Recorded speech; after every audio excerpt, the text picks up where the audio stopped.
The portal opened in Peter Parker's bedroom at 3:47 a.m. He jolted awake, spider-sense screaming, already reaching for his web shooters before his brain caught up to what he was seeing.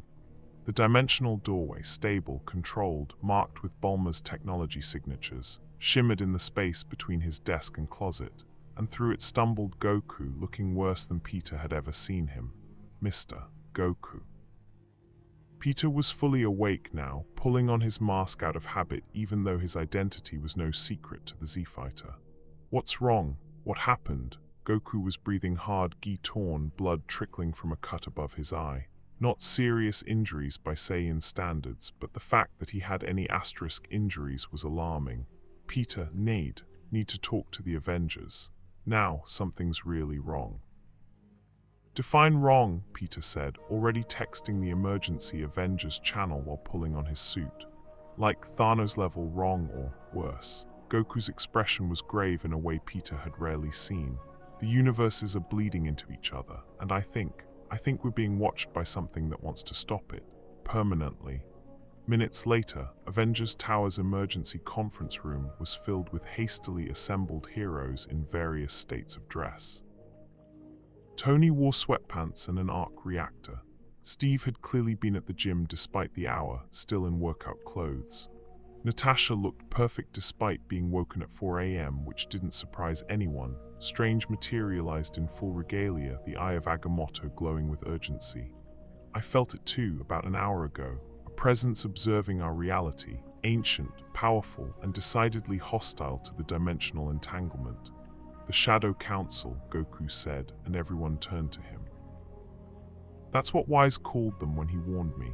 Beings that exist outside normal reality, older than the Kais, maybe older than the universes themselves. They maintain the separation between dimensions, and they've decided our alliance is a threat. Much of a threat? Tony asked, pulling up holographic displays even as JARVIS worked to correlate data. Scale of 1 to everyone dies. They can unmake the connection between our universes, Goku said quietly. Just erase it. Like it never happened. Wise said if they do that while the portals are active, while people are traveling between dimensions. He didn't finish. He didn't have to. Anyone caught in transit would be erased from existence, Strange finished. Scattered across dimensional barriers, not dead, worse than dead, unmade. Steve leaned forward, Captain's instinct cutting through the cosmic horror. How do we stop them? That's the problem, a new voice said. Everyone spun to see Vegeta stepping through another portal, followed by Gohan, Piccolo, and making several Avengers reach for weapons, Wise and Beerus. The god of destruction looked around the tower's conference room with barely concealed disdain. So this is where mortals play at cosmic politics. How quaint, Beerus, Thor said, recognizing divine authority when he saw it. The god of thunder actually bowed slightly, which made everyone else even more tense. You honor us with your presence. I'm not here to honor anyone, Beerus said flatly. I'm here because the Shadow Council sent a message. To every god of destruction, every angel, every Kai in Universe 7. They want the dimensional connection severed. Now, and they've made it clear that if we don't comply, they'll do it themselves. What exactly is this Shadow Council? Bruce Banner asked, his scientist brain trying to categorize a threat that predated physics. Wise tapped his staff and a holographic image appeared, but not like any technology the Avengers recognized. This was pure information, rendered in light and mathematical certainty. They are the architects, Wise explained. Entities that exist in the spaces between universes. When the multiverse was young and chaotic, with realities bleeding into each other constantly, they imposed order, created barriers, established the fundamental separation that allows distinct universes to exist. Image showed the multiverse as a web, infinite universes, each in its own bubble, connected by threads but fundamentally separate. Linkage violates their design, Strange said, understanding dawning. We've created a permanent bridge where they mandated separation. Precisely, and they view it as a disease. Wise's normally cheerful expression was grave. One that could spread.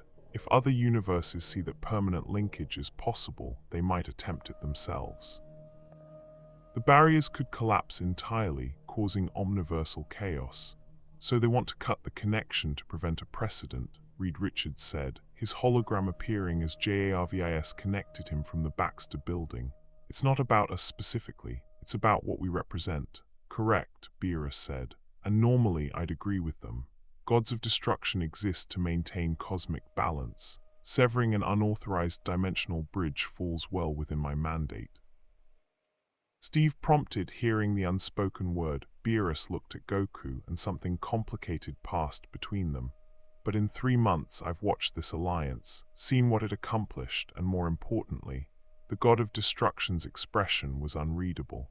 I've been intrigued. Your universe has foods mine doesn't, challenges mine doesn't, and destroying something interesting is wasteful. That's the most Beerus reasoning ever, Vegeta muttered. However, Wise continued smoothly. Lord Beerus's personal interest won't stop the architects. They've already begun the process. In approximately 72 hours they will sever the dimensional connection, forcefully, and anyone caught between universes when that happens gets erased, Natasha finished. You said that, what's the play? There isn't one, Piccolo said bluntly. You can't fight the architects. They exist outside reality. They're not beings you can punch or blast. They're fundamental forces of multiversal structure. There's always a play, Tony said, but even his confidence sounded forced. An alarm cut through the discussion, not from the tower's systems, but from Strange's mystical wards. The Sorcerer Supreme's hands moved through quick diagnostic patterns, and his face went pale. It's already starting. Dimensional bleeding, minor now, but accelerating. He pulled up mystical displays showing reality starting to fray at the edges. We're seeing cross-dimensional echoes, alternate versions of people and places starting to phase through. As if summoned by his words, the conference room's windows suddenly showed 2 different New Yorks superimposed over each other. Earth 616's skyline overlaid with Universe 7's West City. The images flickered, unstable, like a television trying to display 2 channels simultaneously. Is that normal? Peter asked, pressing his face to the glass. No, Strange said. That's the beginning of dimensional collapse. The architects aren't waiting 72 hours, they're starting now. Building shook not from any physical force, but from reality itself becoming uncertain about which version of the tower should exist. For a brief, disorienting moment, everyone in the room saw double themselves and alternate versions, standing in the same space, occupying the same quantum state. Then it snapped back to normal. Mostly. Except Tony Stark was now wearing different clothes than a moment ago, and Peter's web shooters had changed design, and Steve's shield had a slightly different star pattern. Okay, Tony said, looking down at himself in confusion. Why am I suddenly wearing my Mark 50 armor components? I retired that design months ago. Dimensional bleed, Reed's voice crackled through the comms. Minor alternate timeline versions of objects are replacing their counterparts, it's like. Reality can't decide which version of events is real, so it's showing us both. Another tremor. This time a figure appeared in the corner of the room, translucent, ghostly, but unmistakably there. It was Tony Stark, but wrong. This version wore armor that looked like it had been through a war. Scars covered the visible parts of his face, and his eyes held the hollow look of someone who'd lost everything. No, the alternate Tony said, his voice echoing strangely. No, not again. We closed the portals. We sealed the breach, we sacrificed. He looked around, seeing the assembled heroes, and his expression crumbled. You're all alive. In this world, you're still alive. Are you? Steve demanded, shield up despite the figure's translucence. Tony Stark. And if you don't stop what you're doing, your universe is going to suffer the same fate mine did. The alternate Tony flickered, becoming more solid for a moment. We formed an alliance with another universe, just like you. Thought we were being innovative, cooperative, and then the dimensional barriers collapsed. Realities started merging. People became quantum superpositions, existing as multiple versions simultaneously until their consciousness couldn't handle it and they just stopped. Ghostly figure looked at the Prime Tony with desperate intensity. We lost everyone, not to war or invasion, but to existence itself becoming uncertain. And you're about to do the same thing unless you stop. Close the portals, sever the connection, before he vanished, snapping out of existence as suddenly as he'd appeared. Silence, then Goku spoke, voice quiet but firm. "We're not closing the portals." Gohan started. "No, I heard what he said. I understand the danger, but we made a promise. We told the people of this Earth that we'd be there if they needed us, that they could count on us." Goku looked around the room, meeting each hero's eyes. "I keep my promises, even when it's hard." "Especially when it's hard. The fate of 2 universes might depend on breaking that promise," Beerus said, but his tone was more testing than condemning. "Then we find another way." Goku's hands clenched into fists. "There has to be another way. We saved both universes once, we can do it again." Against the architects, Wise shook his head gently. "Goku, I admire your spirit, but this isn't an enemy you can overcome with determination and a power-up. They exist outside the framework of reality itself. If we changed the framework..." Everyone turned to look at Peter, who immediately blushed under his mask. "Sorry, I know that sounded stupid." "No," Reed's voice was sharp with sudden interest. "Say that again. You said they exist outside reality's framework, right? And they're trying to enforce their design of how universes should be separated. But what if..." Peter was clearly thinking out loud now, working through the logic. "What if we showed them a version of the design that includes our connection? Not breaking their rules, but updating them." Strange's eyes widened. "That's actually brilliant. They're maintaining multiversal structure, but structure can evolve. If we could prove that our entanglement actually strengthens multiversal stability rather than threatening it, they might allow it." Shuri's voice joined the channel. She'd been listening in from Wakanda. "It's not about fighting them. It's about proving that their assumptions are outdated." "How do we prove that?" Natasha asked. "We've got, 72 hours before they sever everything." Strange corrected, watching his mystical monitors. "The dimensional bleeding is accelerating. At this rate, we have maybe 48 hours before reality becomes so unstable that separation is the only option." Another tremor rocked the tower. This time, multiple figures appeared. Ghostly versions of heroes from different timelines, different realities, all flickering in and out of existence. One was Captain America, but older, beard gray, shield cracked. Another was a version of Black Widow with white hair and cybernetic enhancements. A third was Peter Parker, but this one wore a black suit and had a hardness to his eyes that the current Peter lacked. All spoke at once, their voices overlapping in a chorus of warnings. "Close the portals. Dimensional collapse. Everyone we knew ceased to exist. Don't make our mistakes." Then they were gone, leaving only the echoes of their desperate warnings. "Okay," Tony said, his voice tight. "That was deeply unsettling. JARVIS probability analysis. What are our odds if we try to maintain the connection?" "Insufficient data, sir. But based on the warnings from alternate realities, the outlook is not favorable." Vegeta, who'd been silent until now, stepped forward. "I've spent 3 months traveling between universes, training with your warriors, studying your fighting styles, eating your food." He paused, and when he spoke again, there was grudging respect in his voice. "I've become accustomed to this alliance, and I don't surrender what's mine. Not to gods, not to cosmic entities, and certainly not to bureaucrats who think they can dictate how universes interact." "That's a great speech, Vegeta," Bruce said carefully. "But how do we actually fight beings that exist outside reality?" "We don't fight them," Gohan said, understanding dawning. "We prove to them that keeping us connected serves their purpose better than separating us. They want multiversal stability. We show them stability." Steve asked, "By demonstrating control?" Wise tapped his staff, and new calculations appeared.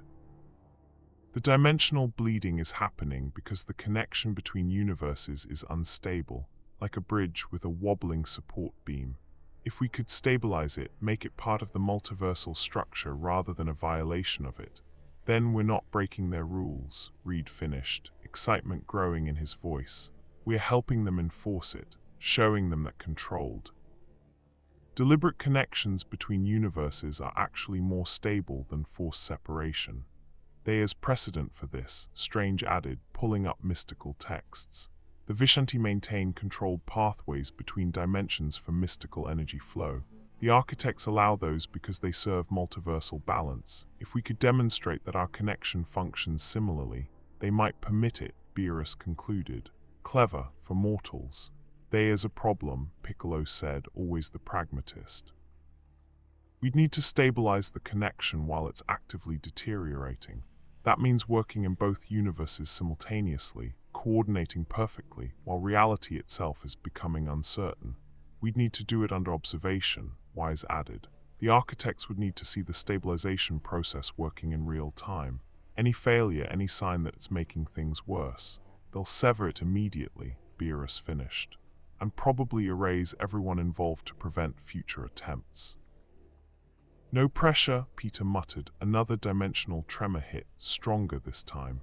The conference room flickered, showing versions of itself from different timelines. In one it was destroyed, walls crumbling. In another it was empty, abandoned.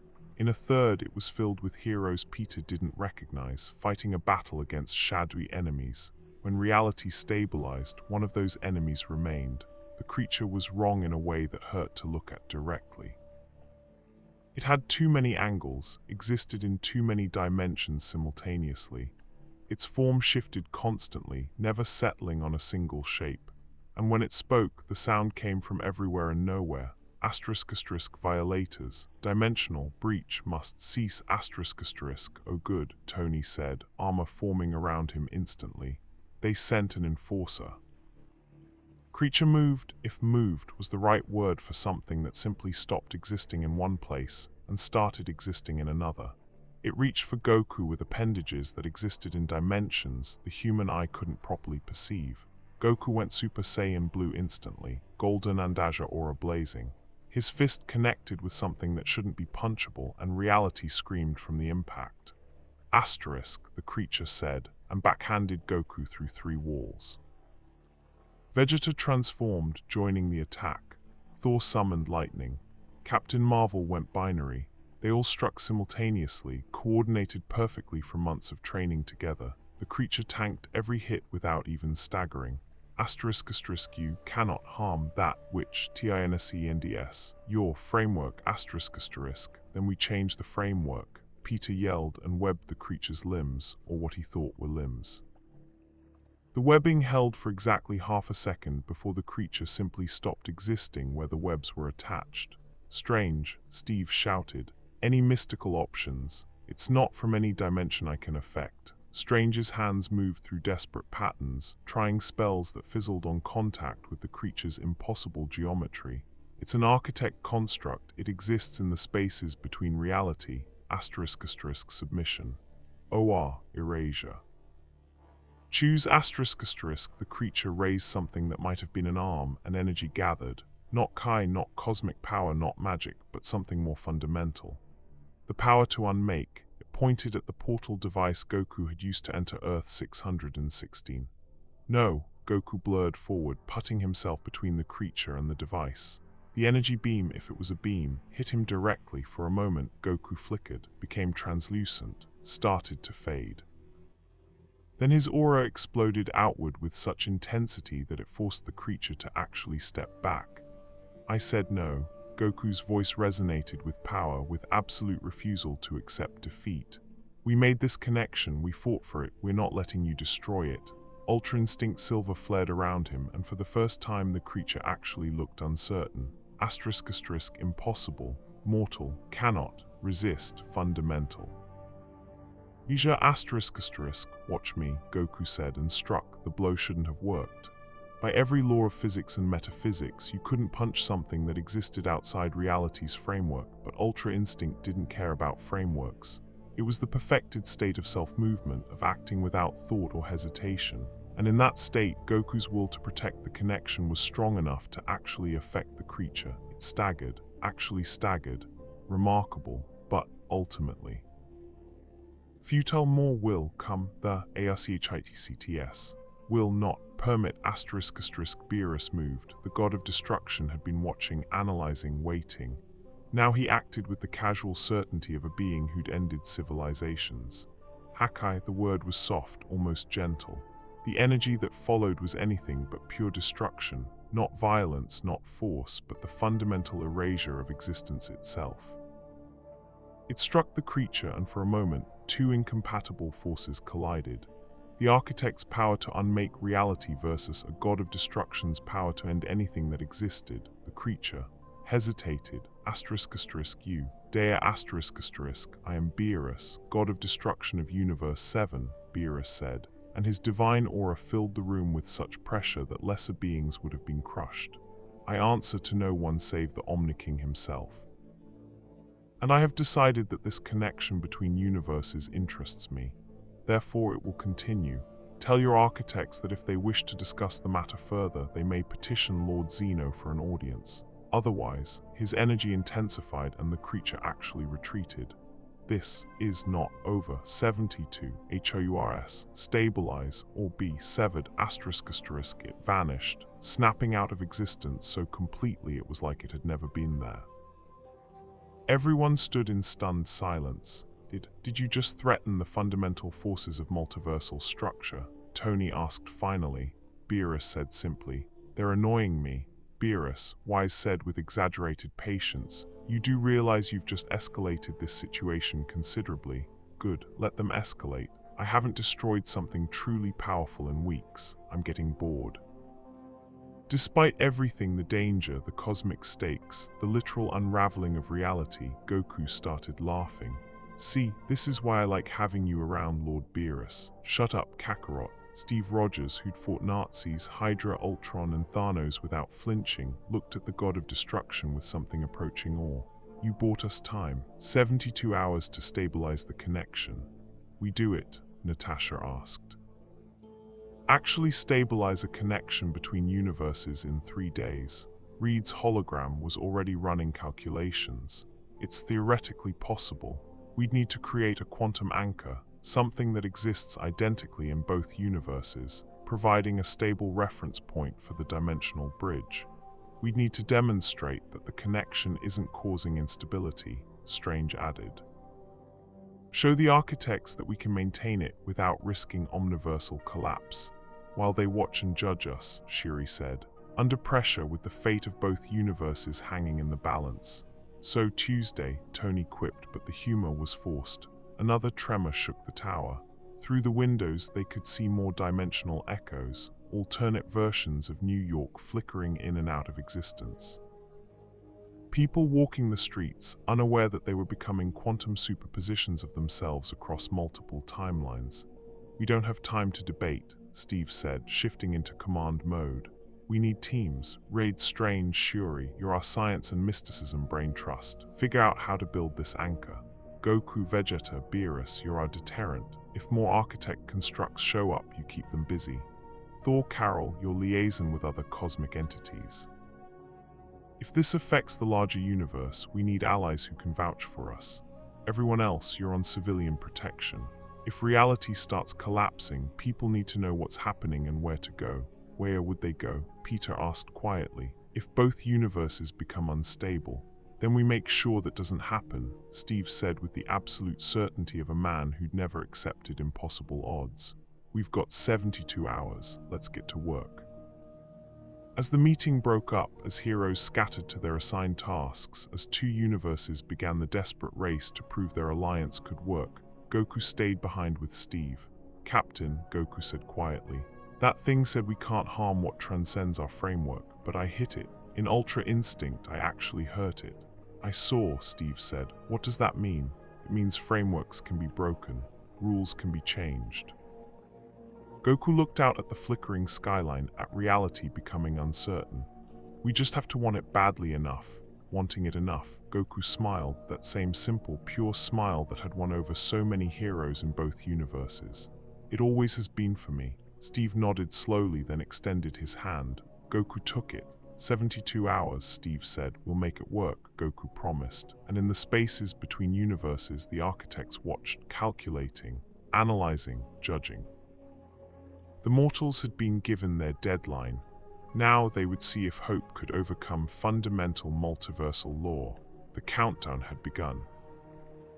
48 hours remained. The Baxter Building had become ground zero for the most ambitious scientific undertaking in two universes' history. Reed Richards stood before a holographic display, so complex it would have given most physicists migraines.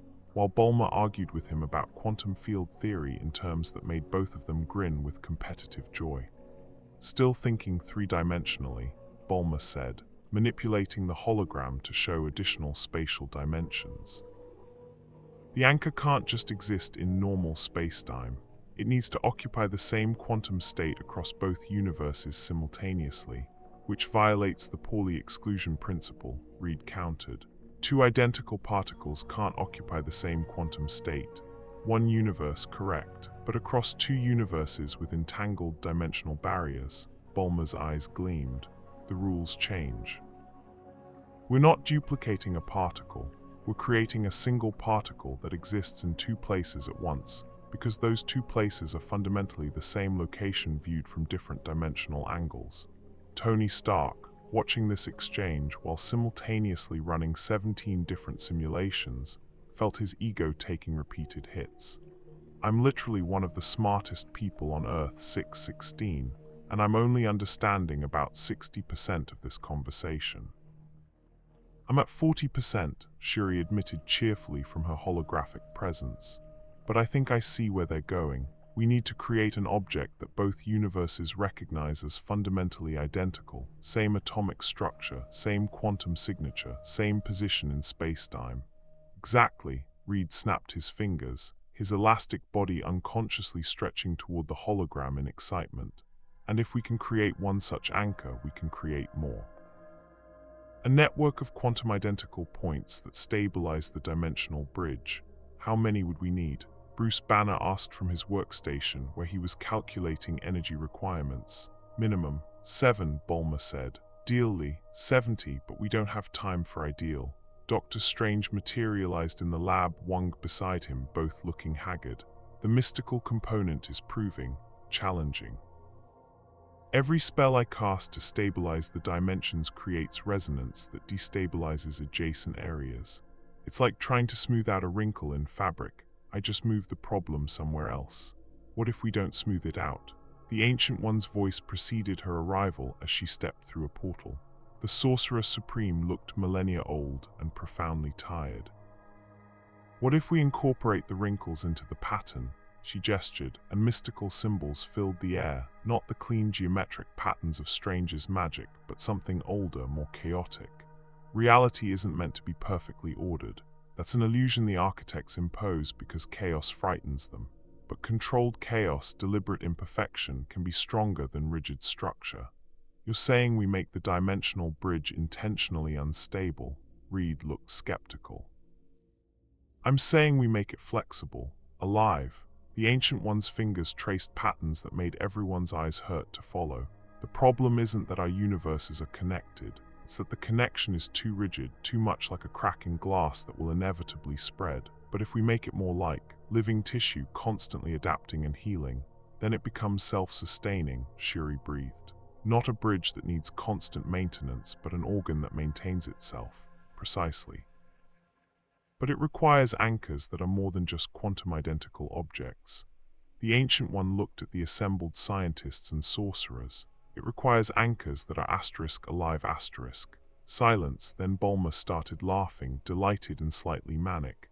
Oh, that's brilliant. That's completely insane and absolutely brilliant. We don't build machines to hold the universes together. We create living connection points, biological quantum anchors. Using what as a template? Tony asked.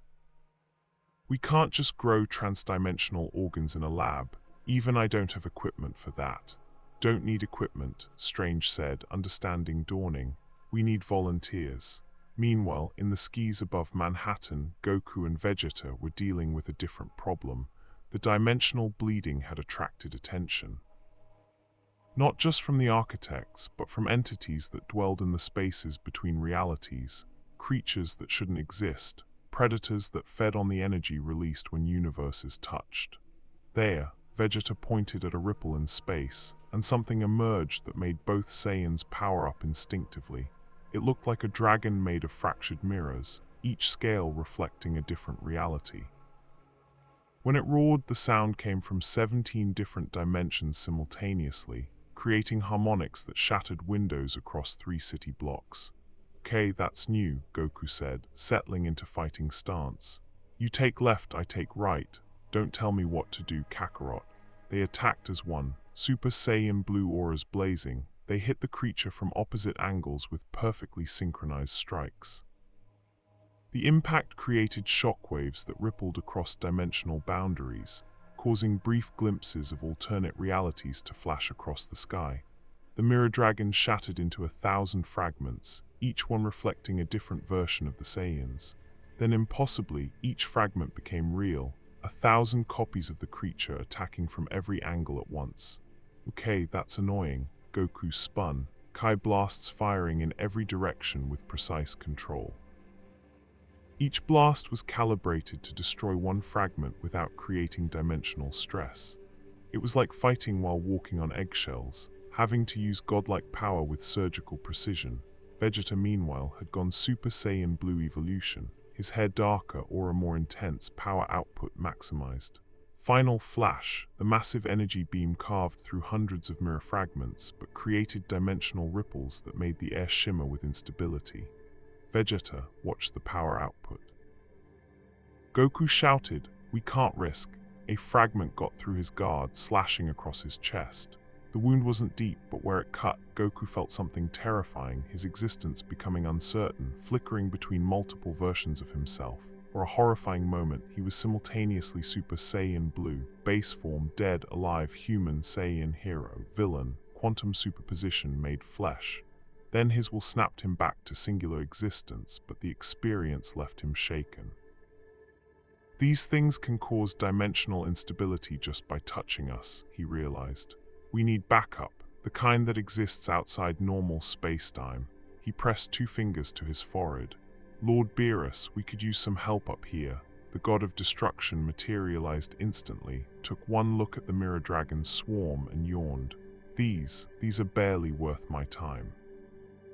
Can cause dimensional bleeding with their attacks, Vegeta said, dodging another slash. We can't use full power without making things worse. Then it's fortunate I don't need full power.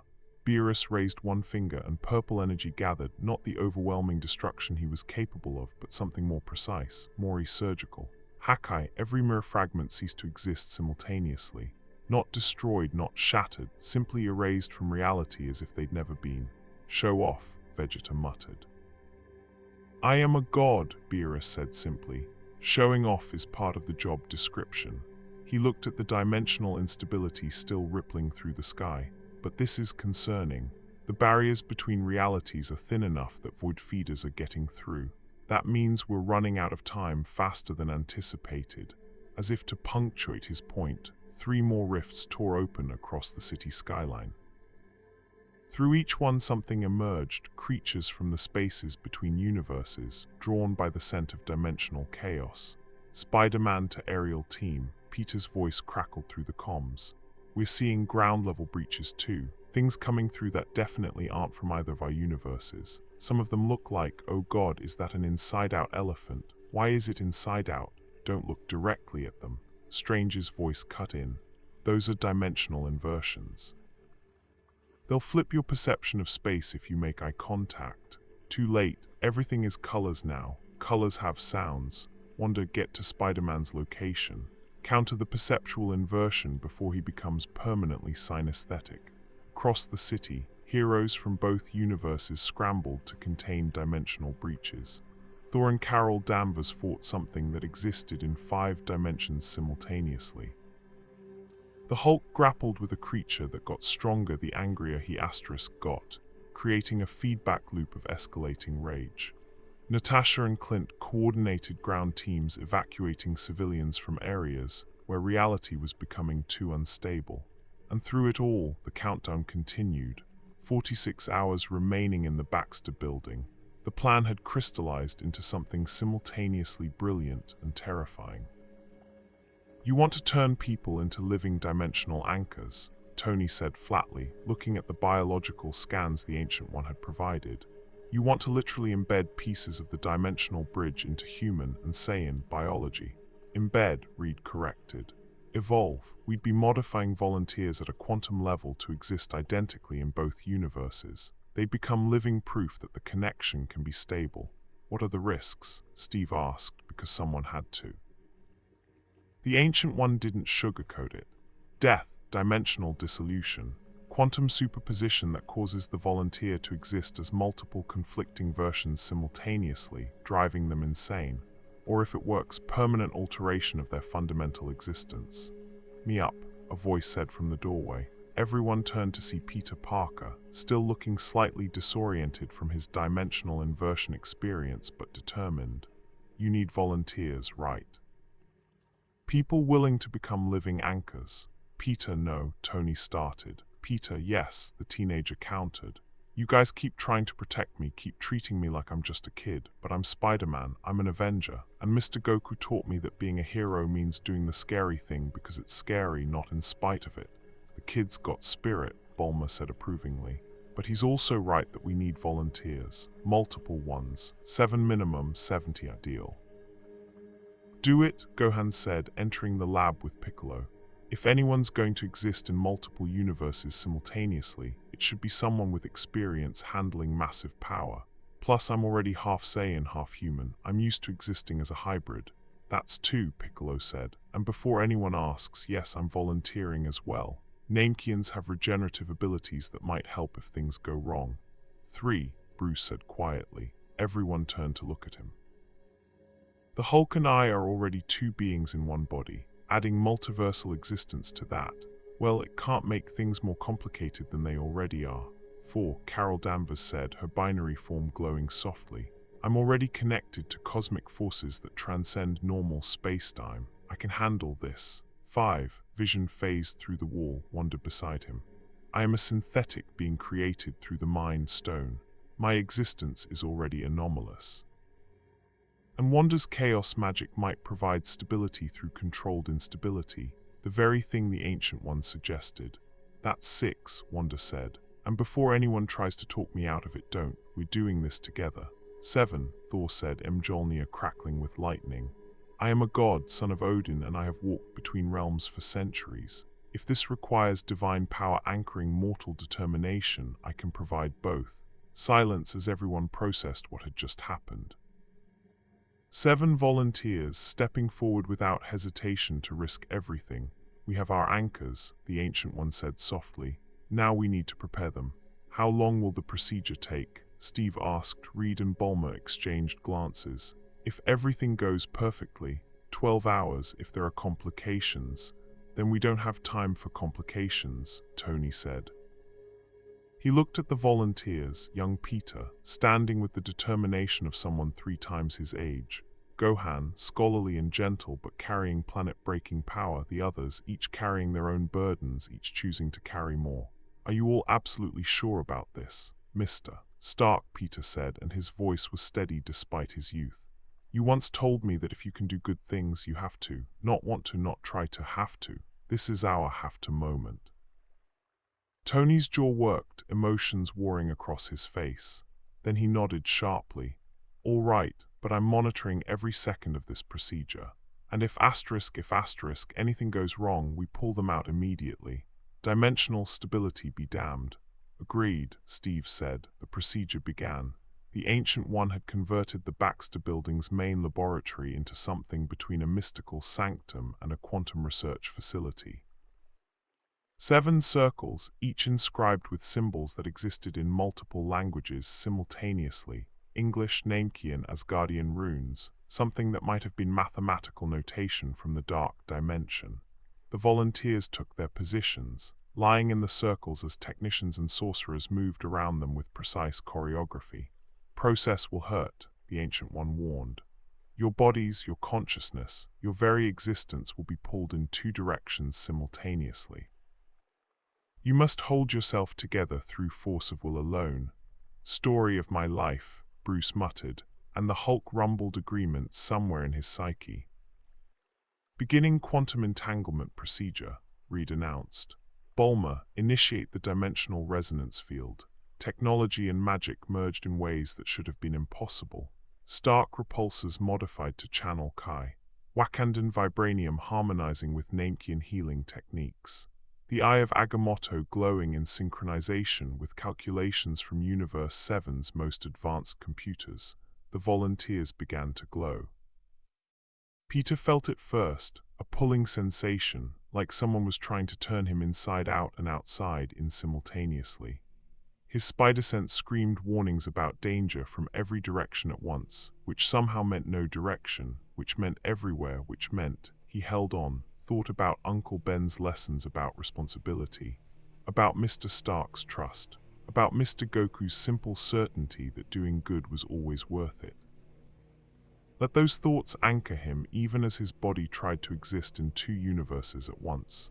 Gohan experienced it differently. His Saiyan and human halves suddenly amplified, each one pulled toward a different reality. His human side belonged to Earth 616 now, his Saiyan heritage to Universe 7. The two parts of his identity were being forced apart, but he'd spent his whole life integrating those two halves. He wouldn't let dimensional mechanics succeed where internal struggle had failed. He pulled himself together, forced both parts to remain unified despite reality itself trying to separate them. Vision found the process almost meditative. He was already a being of contradiction, synthetic yet alive, powered by an infinity stone yet possessing independent will. Adding multiversal existence to that was merely one more layer of complexity to his already complex nature. Though beside him wonder screamed, chaos magic was chaotic *. It resisted structure, fought against order. And what was the architect's multiversal framework if not the ultimate imposition of order? Her magic rebelled against becoming an anchor, tried to shatter the very procedure that would bind it. Vision reached for her across the space between their circles, his hand stretching and caught hers. The moment their fingers touched, chaos and order merged. Vision's structured existence gave Wanda's wild magic something to orbit around, while her chaos prevented his order from becoming brittle. They stabilized each other, and in doing so became the strongest anchor of all seven. Thor, meanwhile, was having the time of his life. He laughed as lightning danced across his form, arcing between universes. I feel Asgard's power in one reality, Midgard's in another. I am the god of thunder across infinite possibilities. This is glorious. Thor, you need to focus. Strange shouted. You're creating feedback loops. I am focused on being amazing. Despite the danger, despite the cosmic stakes, several people couldn't help but smile. Trust Thor to treat transdimensional transformation as a recreational activity. Carol's experience was quieter but no less profound. Her connection to cosmic power, to the white hole that fueled her abilities, suddenly expanded. She could feel the same energy source in both universes, and realized with wonder that it was the same source.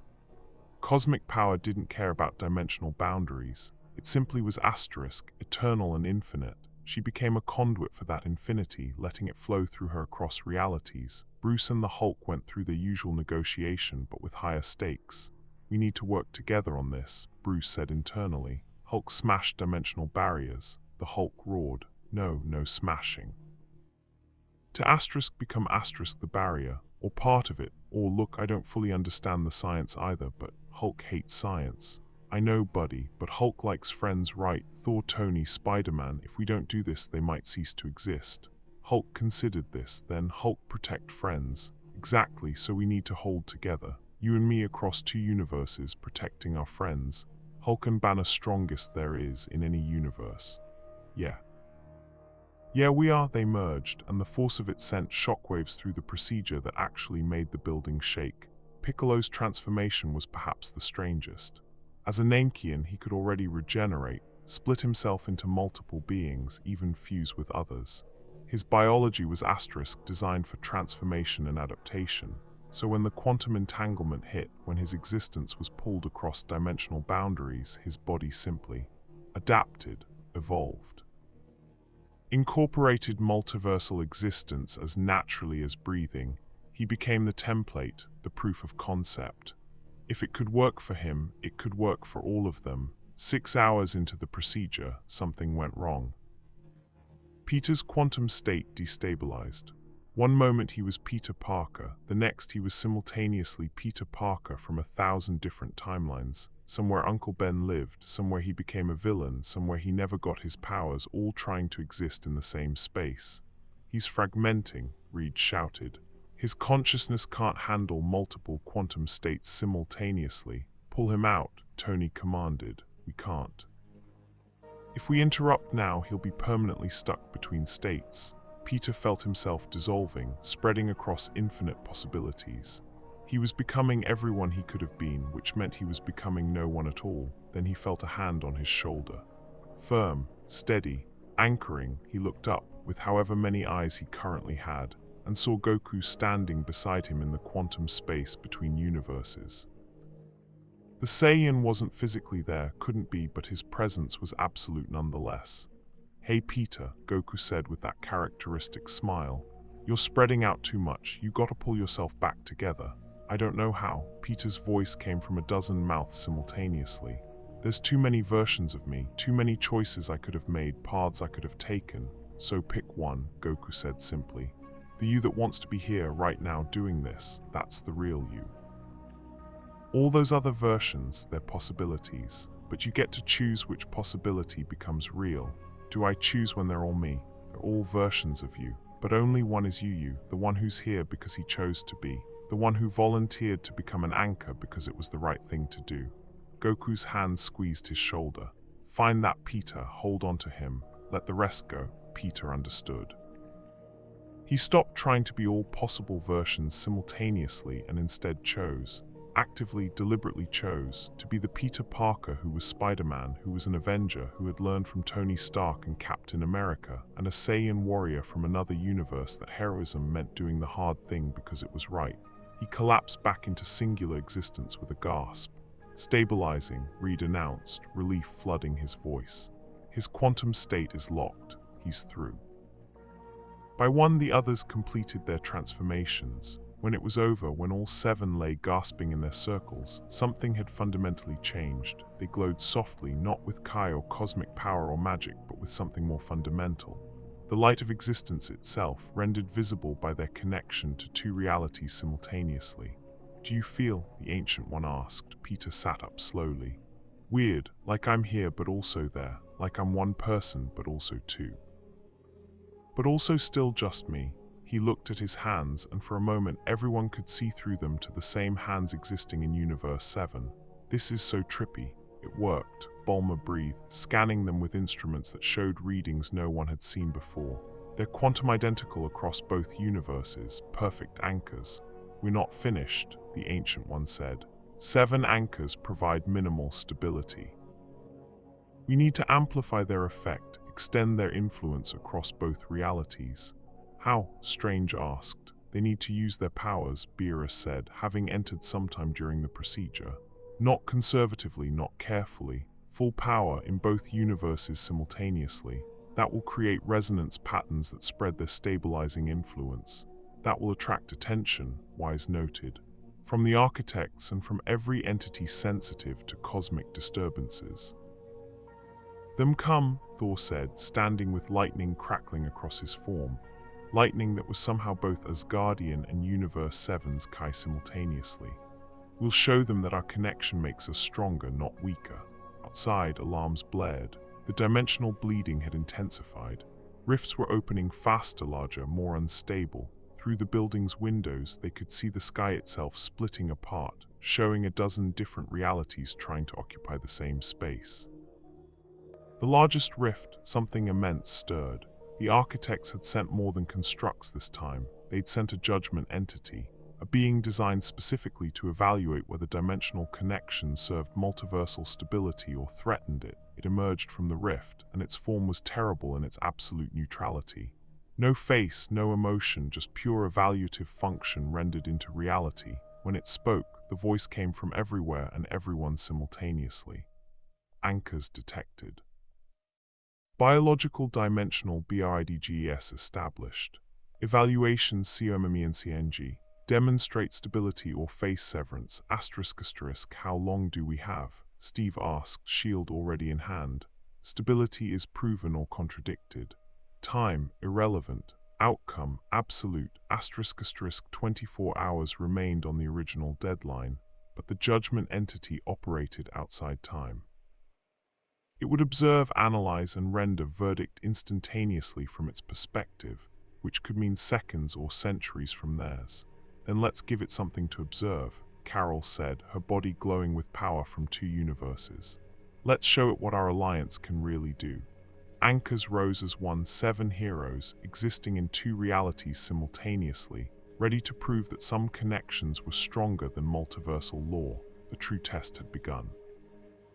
The judgment entity hung in the sky above Manhattan like a floating theorem, cold, logical, evaluating every quantum fluctuation with mathematical precision. *** demonstration required. Show that connection STINGTHENS MULTIVERSAL stability rather than threatening IT. ***. How exactly do we demonstrate that?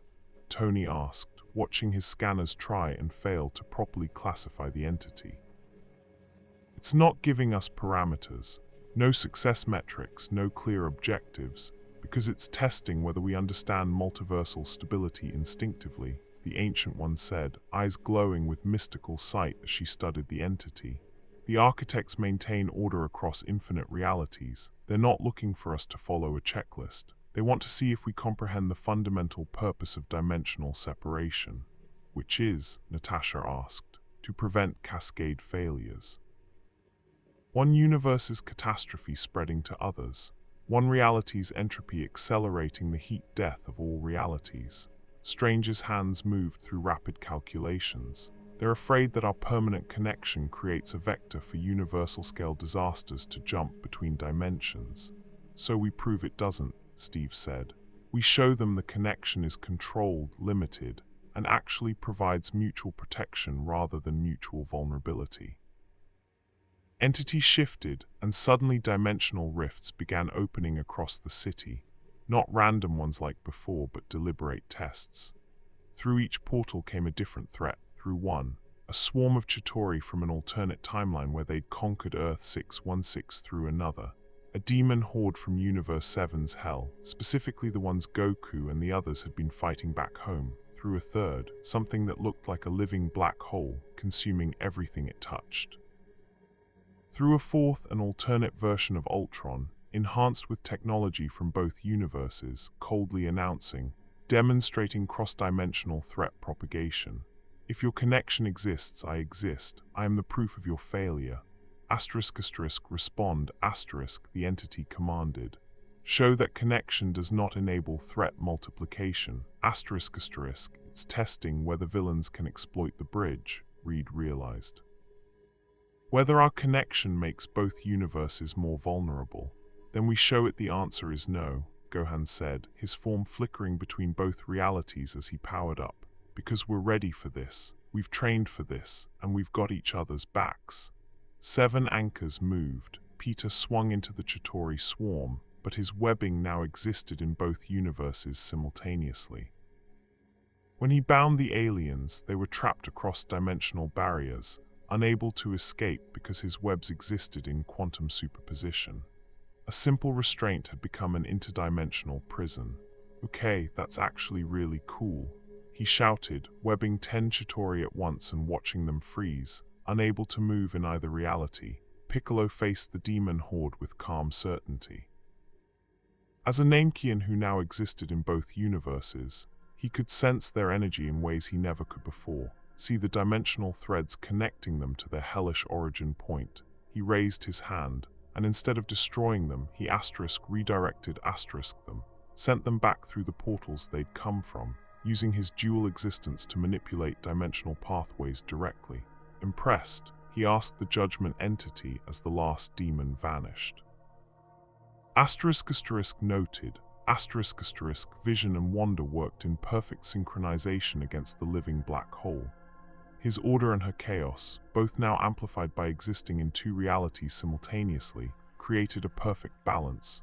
Wanda's chaos magic destabilized the black hole's event horizon while Vision's structured energy gave the chaos direction. Together, they didn't destroy the singularity, they converted it, transformed it from a threat into a stable dimensional anchor point. We're not just defending, Wanda said, her eyes glowing red with power. We are building, using the threats to strengthen the connection. And Carol took on the alternate Ultron, and their combined might was apocalyptic in its controlled precision. Lightning from Asgard and Universe 7, combined with binary cosmic power from both realities, created energy outputs that should have torn the dimensional fabric apart. Instead, because they existed identically in both universes, their power resonated perfectly, amplified without destabilizing, because it was the same power viewed from different dimensional angles. Ultron calculated odds, ran probability matrices, and came to an unwelcome conclusion. This is not possible. Power outputs this high should cause dimensional stress. You're violating fundamental. We're not violating anything, Carol said, her fist glowing with stellar fire.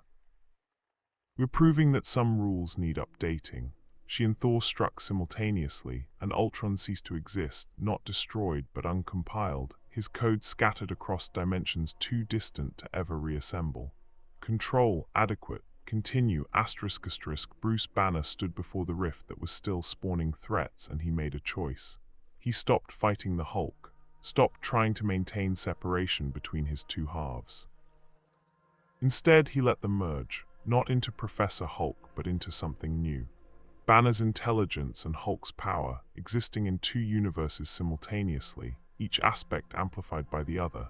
He stepped into the rift itself, placing himself at the nexus point between realities, and used his dual existence as a living seal.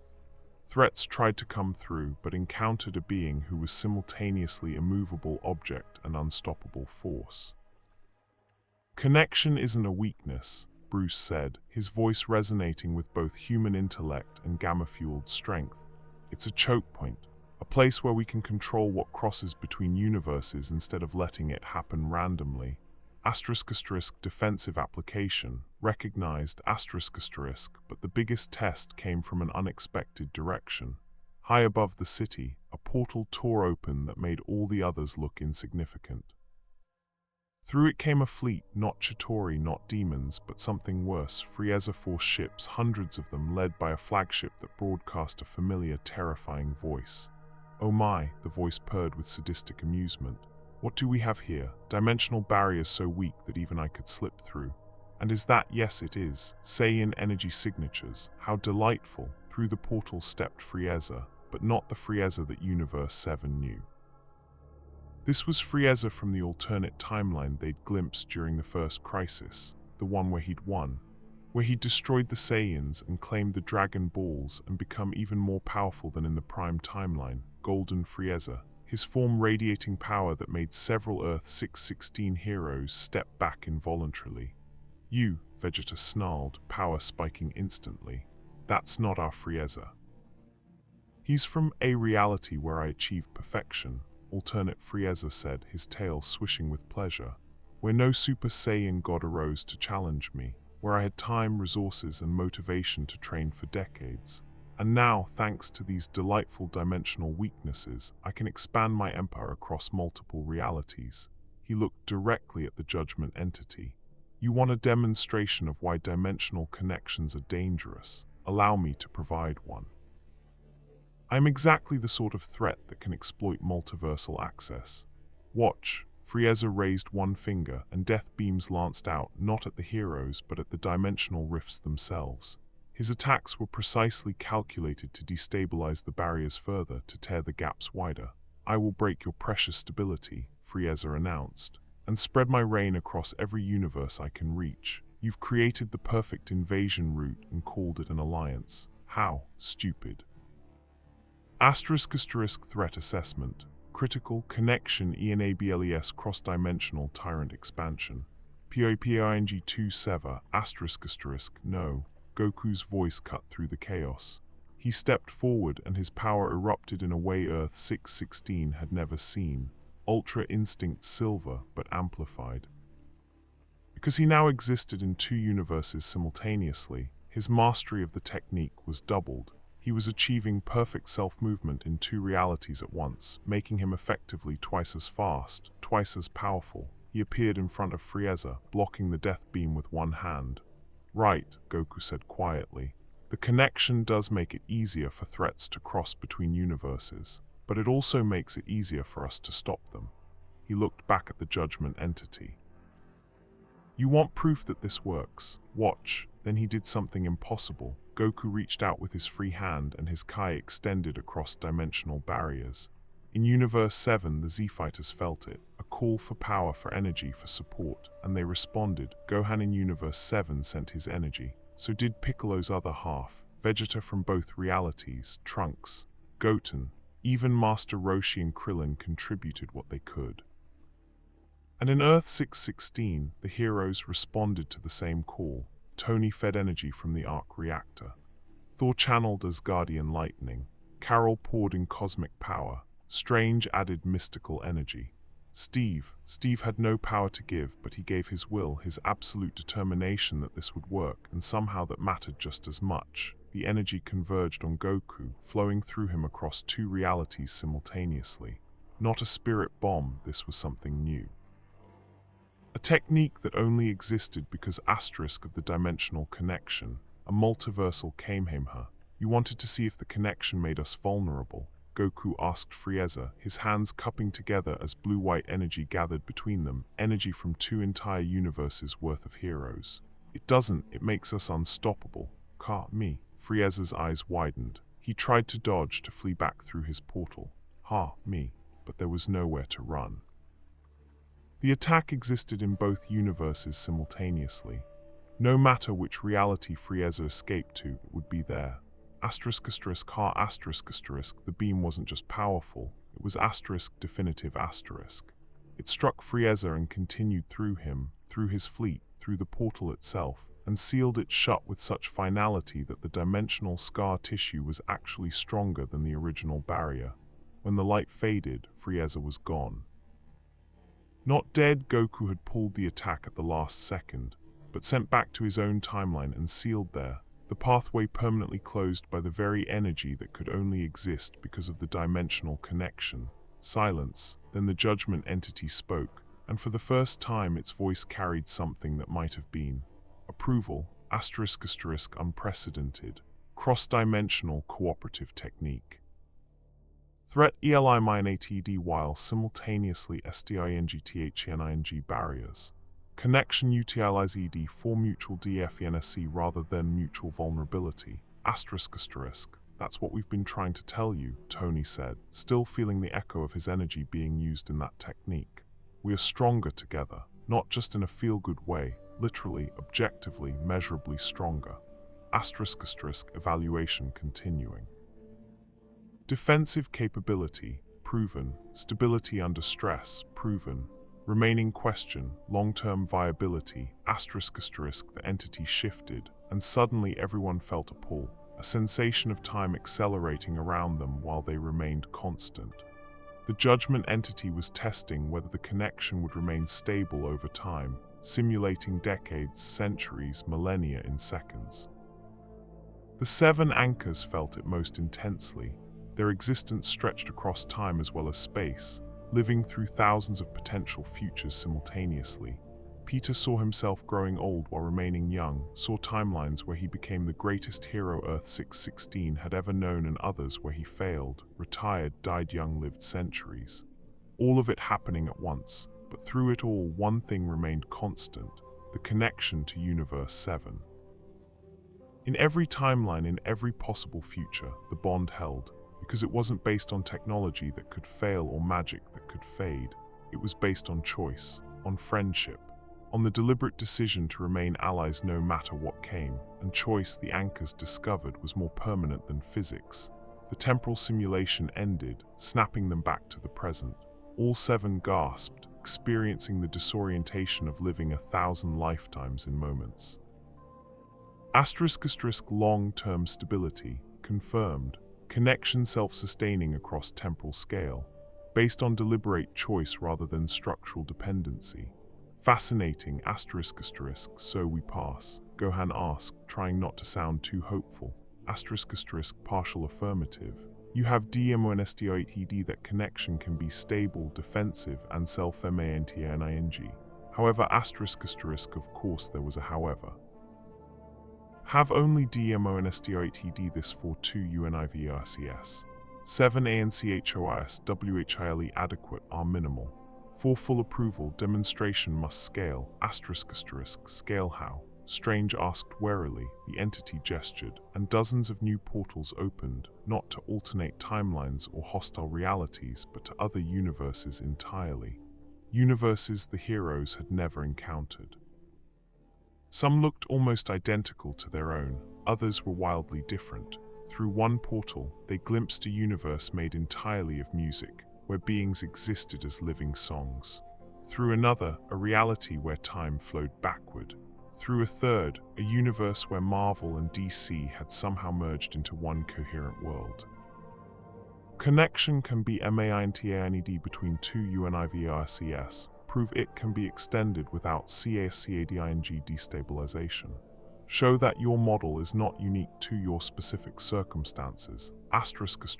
You want us to create anchors to other universes. Reed's mind was already racing with the implications. That could take years of research, decades. Then begin. The entity said simply, you have proven concept validity, now prove scalability. Until then, provisional approval granted. Connection between Universe 7 and Earth 616 may persist. Under observation, with restrictions, what restrictions? Steve asked immediately. More than 50 individuals may cross between realities per solar cycle. No technology transfer that could enable either universe to forcibly access others. No expansion of connection without architect oversight. And the entity focused on the 7 anchors specifically. Anchors must remain. They are now fundamental to Multiversal structure.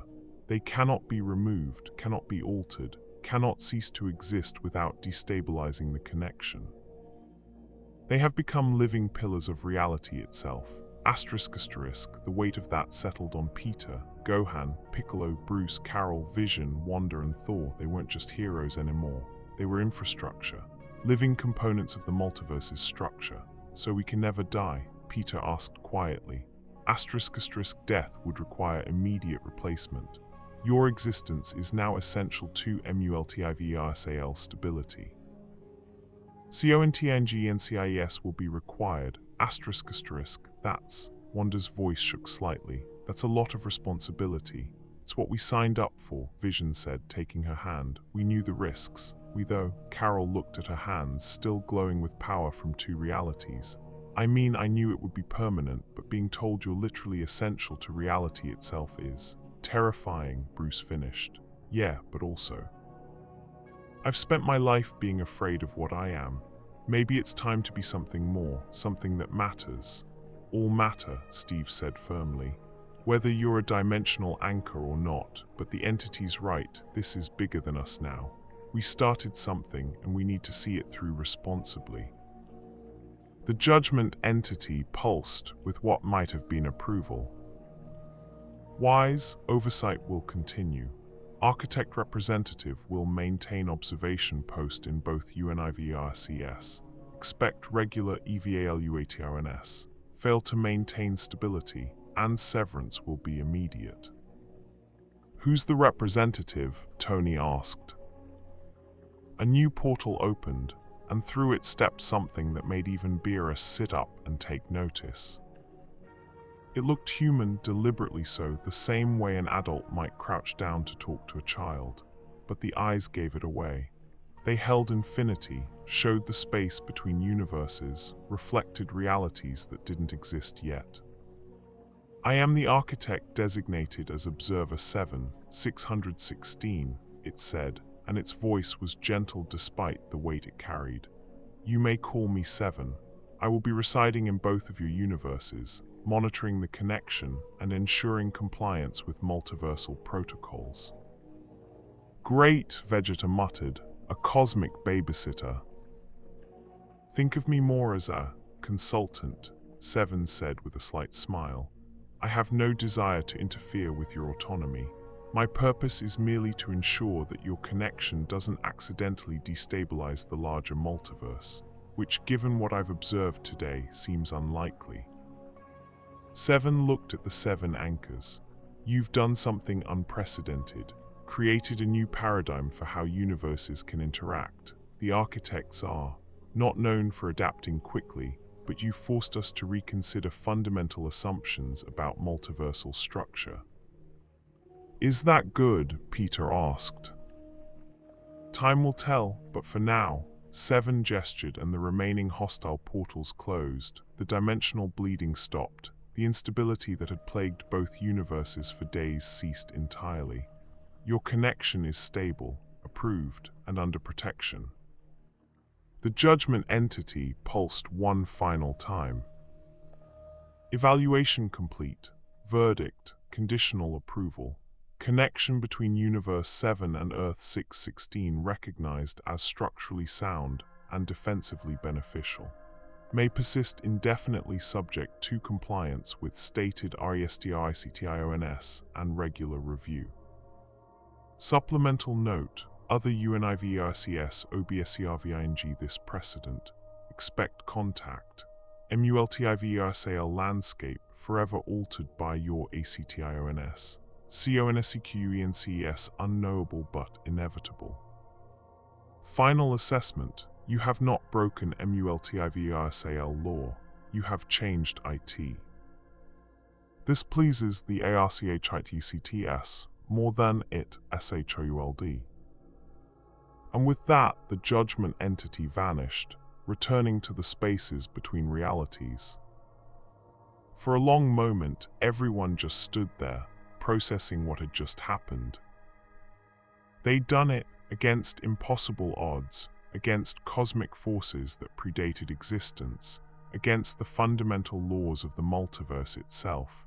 They'd proven that their alliance deserved to exist. Then Tony started laughing. It was slightly hysterical, fueled by exhaustion and relief and the sheer absurdity of what they'd accomplished. We just argued with the fundamental forces of reality, and won. We actually won. We didn't win, Steve corrected, but he was smiling. We proved we deserved a chance. That's different. I'll take it, Peter said, and suddenly he was 17 again, not a living pillar of multiversal structure, but a kid who'd helped save 2 universes. Mr. Stark, can I go home now? I have homework due tomorrow, and I'm pretty sure I was becoming a quantum anchor to prevent omniversal collapse isn't going to fly as an excuse. Despite everything, everyone laughed. Go, Tony said, and there was profound affection in his voice. You've earned it, all of you have. As the heroes dispersed, some to their homes in Earth 616, others preparing to return to Universe 7, all processing the magnitude of what they'd accomplished, Goku found himself standing beside Steve on the tower's observation deck. You know what's funny? Goku said, looking out at the city that had become as familiar to him as West City back home. When we first crashed here, I was terrified we'd never see our families again. Now I realize we've got 2 families, 2 homes. Is that a good thing? Steve asked. Yeah, Goku said simply. Yeah, I think it is. Having more people to protect, more friends to fight alongside, that's never a bad thing. Even when those friends are literally spread across different realities. Especially then, Goku grinned, makes sparring matches way more interesting. In Universe 7, Chicha was waiting at the Sun household when Goku finally returned home. She took one look at her husband, battered, exhausted, carrying the weight of literally being essential to multiversal stability, and sighed. You did something crazy again, didn't you? I saved 2 universes, Goku said proudly, and became fundamental to reality itself in the process. So how did you know? Because you're Goku, Chichai said, but she was smiling. It's what you do. Come inside. Dinner's ready and you can tell me all about it. In Latveria, Victor Von Doom sat in his throne room, analyzing every piece of data he'd collected during the crisis. The judgment entity's appearance, the creation of the anchors, Seven's designation as permanent observer. All of it fascinating, all of it exploitable. He'd failed to weaponize the dimensional connection directly, but he'd learned so much. About how universes could be linked, about the architect's tolerance thresholds, about the creation of beings that existed in multiple realities simultaneously. Phase 1 may have failed, Doom said to himself, but Phase 2 will be illuminating. And in the dark spaces between universes, the architects convened once more. They succeeded, one said, and there might have been surprise in the timeless voice. More than succeeded, another corrected. They've created a template. Other universes will attempt similar connections now. The multiversal landscape will never be the same. Should we prevent this? A long silence. Then, no, we have maintained separation for eons out of fear of chaos. But these mortals have shown that controlled connection can strengthen rather than weaken. Perhaps it is time we adapted as well. A dangerous precedent. All change is dangerous, but stagnation is death, even for entities such as us. We will observe, we will guide, and we will see if these mortals have truly discovered a better way. And if they fail, then we will learn from their mistakes, but I confess, I hope they don't. In the aftermath of the crisis, life slowly returned to normal in both universes. The portal devices remained active but regulated. Heroes crossed between realities for training, consultation, and the occasional pizza run. Seven took up residence in a small apartment in Greenwich Village. Monitoring is more efficient with local presence, and became a surprisingly popular regular at the local coffee shop. The seven anchors adjusted to their new existence. Peter learned to navigate being a teenager who literally couldn't die without destabilizing reality. Gohan balanced being a scholar, husband, father, and multiversal infrastructure. The others found their own ways to cope with being simultaneously more and less than human. And occasionally, when threats emerged that required the full might of two universes, the call would go out. The Multiversal Defense Initiative would assemble. Heroes from Earth 616 and Universe 7 standing together against impossible odds. Proving again and again that some connections were stronger than the fabric of reality itself. But the real impact was quieter, more personal. A young girl in Universe 7 dreamed of meeting Captain Marvel. A boy in Earth 616 practiced Kai control techniques he'd learned from watching Goku on YouTube. Scientists from both universes collaborated on problems neither could solve alone. Cultures exchanged art, music, philosophy, food. Two worlds forever changed by having known each other. Two realities choosing to remain connected despite the risks. Because in the end, that's what it came down to, choice. The architects had given them restrictions, oversight, and conditional approval. But the heroes had given each other something more precious, trust. And that made all the difference. 6 months after the architect's approval, the fragile peace shattered in a way no one anticipated. It started with a simple training session. Goku and Thor were sparring above the Arctic Ocean, far from civilization, dimensional stabilizers active, 7 monitoring to ensure no multiversal stress. It had become routine. The God of Thunder and the Saiyan warrior testing their limits against each other, pushing higher and higher. Thor summoned the full Odin force, lightning turning the sky itself into a weapon. Goku responded with Super Saiyan Blue, then pushed further Ultra Instinct, silver hair blazing. They clashed and the impact was beautiful, controlled, perfect until it wasn't. The dimensional stabilizers screamed warnings. 7 materialized instantly, concern flashing across their usually calm features. "Stop, both of you, power down immediately," they did, confused. "What's wrong?" Goku asked. We were being careful. You were, Seven said, pulling up readings that made no sense. But something else is happening. Your power outputs are creating resonance with something massive, something that shouldn't be responding to localized energy fluctuations. What kind of something? Thor demanded. Seven's expression was grave. A sleeping god, and you just rang the alarm clock. Emergency Chinese letter brought everyone to Avengers Tower within the hour. Seven stood before holographic displays showing energy readings that climbed off the scale. Galactus, Reed Richards said, recognizing the signature immediately.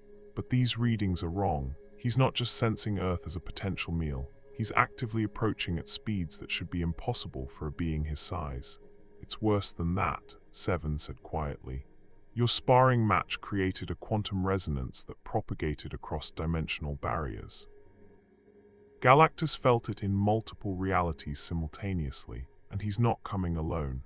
Display shifted, showing not one but 7 versions of Galactus, each from a different universe, all converging on the dimensional nexus point where Earth 616 and Universe 7 touched. They're drawn to the connection, Strange said, understanding immediately. 7 Galactus-level entities, all sensing an unprecedented energy source. The anchors, Wanda breathed. They're sensing us. 7 living beings who exist in multiple realities simultaneously. To something that feeds on cosmic energy we must look like a buffet, Tony finished grimly. 7 Galactuses, that's not a fight, that's an extinction event. We've fought Galactus before, Captain Marvel said. With the right strategy, you fought one Galactus, 7 interrupted, and barely survived. 7 acting in coordination across dimensional barriers. Even with your combined forces, the probability of success is 0.03%. So we evacuate, Steve said immediately. Both Earths, we have portal technology. To where? Vegeta cut him off. Evacuate to another planet in either universe and Galactus follows. He's locked onto the dimensional signature. There's nowhere to hide. Goku had been quiet, but now he spoke. Then we don't hide, we fight. You not hear the odds. Doom's hologram appeared. 7 had included him in the emergency protocols, recognizing that his intellect might be necessary. 0.03% is statistical impossibility. Thing I don't understand statistics, Goku said with that infuriating smile. I just know we can't let 7 giant planet eaters destroy our homes, so we stop them. Natasha asked bluntly. Goku looked at the 7 anchors, Peter, Gohan, Piccolo, Bruce, Carol, Vision, Wanda, Thor, and himself. We're the reason they're coming. We're quantum anchors existing in multiple realities. What if we're also the solution? Elaborate, Reed demanded. If we exist in multiple realities simultaneously, Gohan said, catching on, then theoretically we could channel power across dimensional barriers more efficiently than anyone else. Not just our own power, but power from both entire universes, Peter finished, eyes widening. Like the multiversal Kamehameha Dad used against Frieza, but bigger. Way bigger, you're proposing another cooperative technique, Strange said, on a scale that makes the previous one look like a firecracker. Need everyone, Bruce said, the Hulk rumbling agreement in his psyche. Not just heroes, civilians, everyone capable of contributing energy across both universes. Spirit bomb spanning 2 realities, Piccolo said. Using the anchors as conduits, it's insane. It's also our only option, 7 said quietly. I've run every simulation. Conventional combat fails. Evacuation fails. They paused. This has a 12% success probability, which is infinitely better than 0.03. 12%, Tony said. I've bet on worse odds. What do we need? The plan came together with desperate speed. Strange and the Ancient One would create mystical amplification arrays in both universes. Reed and Bulma would build technological resonators to channel the energy safely. Every hero, every powered individual, every person capable of contributing even a fraction of energy would be asked to participate. We're asking billions of people to trust us, Steve said as they coordinated across dimensional barriers. To give us their energy, their hope, their will to survive, and believe we won't waste it. Then we don't waste it, Goku said simply. The 7 Galactuses arrived simultaneously, their massive forms blotting out the sun in both universes. Each one different, some traditional purple and blue, others twisted by their home realities into stranger configurations. But all hungry, all locked onto the anchors. Worlds that exist in multiple realities. The nearest Galactus rumbled, his voice shaking continents. Beings that transcend dimensional barriers. Such energy, sufficient to sate me for eons. Yeah, that's not happening, Peter called up from the ground, his voice amplified by Stark technology.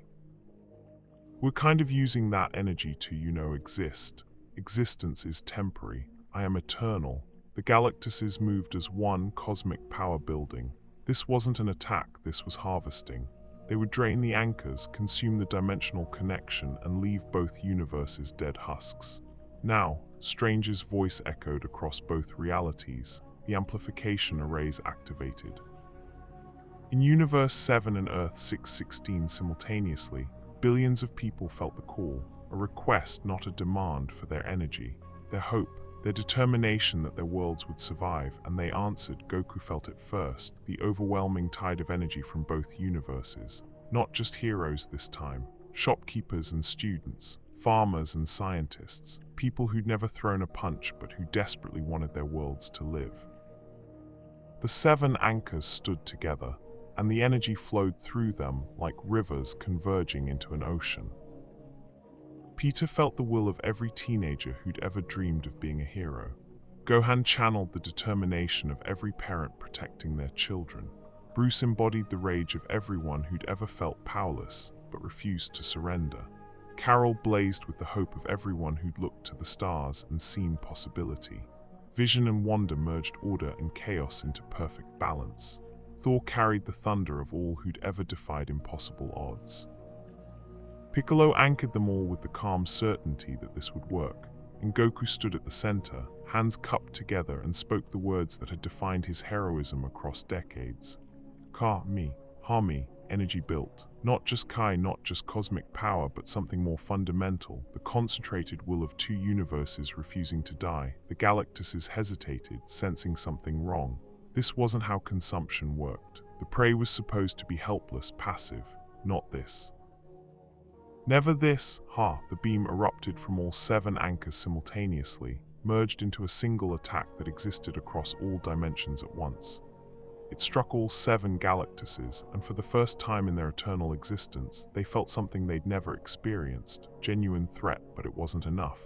Even with 2 universes worth of energy, 7 Galactuses were too much. The beam pushed them back, but couldn't finish them. We need more, Gohan shouted, strain evident in his voice. We're at maximum capacity. We can't channel any more power without burning out. That's when Beerus and Wise appeared, along with other gods of destruction and angels from Universe 7. Did you really think, Beerus said, purple energy blazing, that we'd let cosmic parasites consume universes we're responsible for maintaining? Divine power joined the mortal determination. And from Earth 616, cosmic entities responded. Eternity, the living tribunal, even the Watcher breaking his sacred oath to observe only, contributing their power to the defense of reality itself. The beam intensified beyond comprehension. The Galactuses, ancient and mighty, found themselves pushed back, diminished, forced to retreat or be unmade entirely. One by one, they fled back to their home realities, the dimensional pathways sealing behind them. When it was over, when the energy finally dissipated, the 7 anchors collapsed. Every one of them had pushed beyond their limits, channeled power that should have destroyed them, but they were alive, and so were both universes. 12%, Tony said weakly from where he'd been monitoring. We actually pulled off 12%. Never tell me the odds, Peter mumbled, unconscious but smiling in the aftermath, as both worlds celebrated survival. 7 approached the anchors with something like respect. Done it again, the architect said. Proven that connection creates strength impossible to achieve in isolation. The other architects will need to reconsider fundamental assumptions about multiversal structure. Good, Goku said, still exhausted but grinning. Maybe they'll lighten up a bit. Count on it, 7 said, but they were smiling too. The crisis had passed. The connection held stronger than ever. And across the multiverse, other universes watched and wondered. If 2 could become stronger together, what about 3? For more, the age of multiversal isolation was ending, a new era was beginning, and it had all started with a simple accident: warriors from one universe crashing into another and choosing to stay friends. 18 months after the Galactus crisis, the multiverse looked fundamentally different. Seven wasn't the only architect representative anymore. Observer 2838 had taken residence in Earth 838, monitoring the newly approved connection between that reality and a universe inhabited entirely by sentient crystalline life forms. Observer 419999 oversaw the delicate link between the MCU timeline and a mirror dimension where heroism had failed and villains ruled. The precedent Universe 7 and Earth 616 had established was spreading. Controlled, carefully monitored dimensional connections were becoming the new multiversal standard, but not everyone approved. In a pocket dimension that existed outside normal spacetime, a council of beings far older than the architects gathered. The Beyonders, entities that had existed since before the current iteration of the multiverse, watched the spreading connections with cold calculation. Architects have grown soft, one said, its voice resonating across impossible dimensions. They were created to maintain separation. Instead, they facilitate integration. The mortals have corrupted them, another agreed, shown them sentiment where there should only be structure. The question, a third said, its form shifting through geometries that would shatter mortal minds, is whether we intervene now or wait for the inevitable collapse. Test them first, the first Beyonder decided. One final trial. If they fail, we unmake their experiment and restore proper multiversal order. If they succeed, pause. Then perhaps the architect's new approach has merit. Test, simple. We remove their safety net. Take away the one thing that has allowed their alliance to function. Anchors, precisely. 7 beings who exist across realities, providing stability through their very existence. Remove them and the connection either holds through its own merit, or collapses immediately. That would require, yes, we would need to make them choose their individual existence or the connection they fought so hard to preserve. Beyonders reached consensus with the cold efficiency of beings to whom morality was an academic concept. The final trial would begin. Peter Parker was in the middle of physics class when reality hiccuped. One moment he was taking notes on quantum mechanics. The next, he was simultaneously in that classroom and standing in the Baxter Building's laboratory and swinging through Manhattan and sleeping in his bed. Every possible version of himself across the dimensional spectrum, suddenly occupying the same quantum state. He screamed, or tried to. The sound came from 1,000 mouths in 1,000 realities.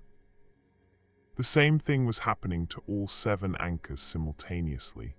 Gohan, teaching a class at university, suddenly existed in every timeline at once, versions where he'd never trained, where he'd become the strongest, where he'd died young, where he'd never been born.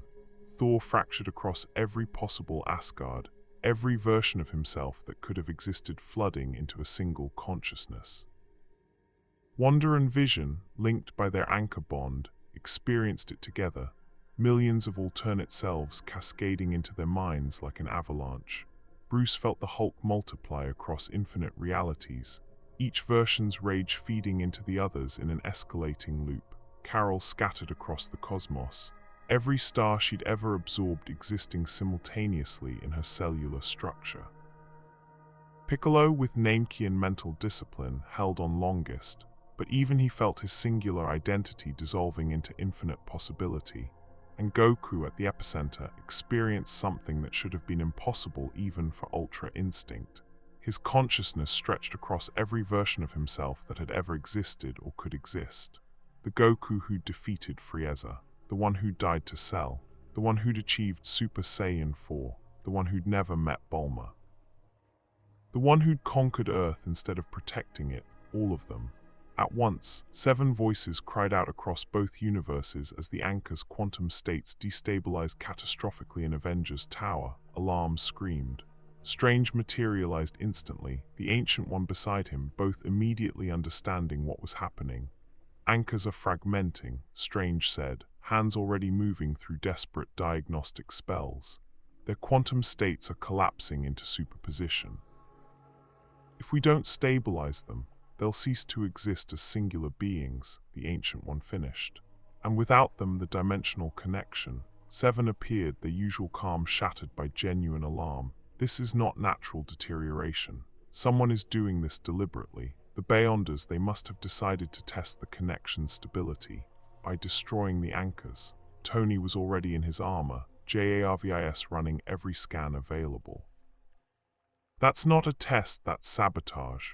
To them, there's no difference, Seven said. They want to know if the connection can exist without the living infrastructure supporting it. If it can't, then they'll argue for severing all interdimensional links across the multiverse. Reed finished, his mind racing through the implications. Resetting to enforced isolation. Can we stabilize the anchors? Steve asked, always focused on the immediate problem. Conventionally, Strange said, mystical symbols filling the air around him. Their fragmentation is happening at a quantum level across infinite realities simultaneously. We'd need to somehow collapse all those possibilities back into singular existence, but without destroying the dimensional connection in the process. That's impossible, Shuri said from Wakanda, her hologram flickering with the dimensional instability. To collapse quantum superposition requires observation, but observing them across infinite realities would require infinite observers, Bulma finished from Universe 7, which we don't have. Vegeta's voice cut through the scientific discussion. Then we make them singular again, force them back to one existence through sheer power. That could kill them, Gohan said, or one version of Gohan, fighting to maintain coherence even as he spoke. If you try to force infinite possibilities into singular existence, the consciousness might not survive the compression. Then what do we do? Natasha demanded. Let them dissolve across infinite realities. In the spaces between dimensions, the Beyonders watched with clinical interest. They scramble for solution, one observed, but there is none. The only way to restore the anchors is to sever the dimensional connection, remove the multiversal stress causing the fragmentation. Will they choose to save their friends over their alliance? If they're truly as sentimental as the architects claim, yes. And that will prove the connection is built on emotional weakness rather than structural strength. But the Beyonders hadn't accounted for one thing, the anchors themselves. In the quantum space where infinite versions coexisted, where Peter was every Peter and no Peter, where consciousness had become a probability cloud, something remarkable happened. The anchors found each other. Not physically, they had no singular physical form anymore. But quantum entanglement worked both ways. If they existed across infinite realities, they existed everywhere, including in each other's fragmenting consciousness. Guys, Peter's voice echoed across probability. Can you hear me? Are you there? I'm here, Gohan responded, his voice coming from everywhere and nowhere. Or I'm everywhere, or I'm nowhere. This is really confusing. Focus, Piccolo's mental discipline cut through the chaos. We're still connected. Our anchor bond exists independent of singular physical form. He's right, Vision said, his synthetic mind processing the quantum state more easily than the organic consciousnesses. We exist as a network, not as individuals. Perhaps that's the solution. What do you mean? Carol asked, her fragmented selves slowly coalescing around the familiar anchor bond. Stop trying to be singular, Wanda said, understanding her partner's logic.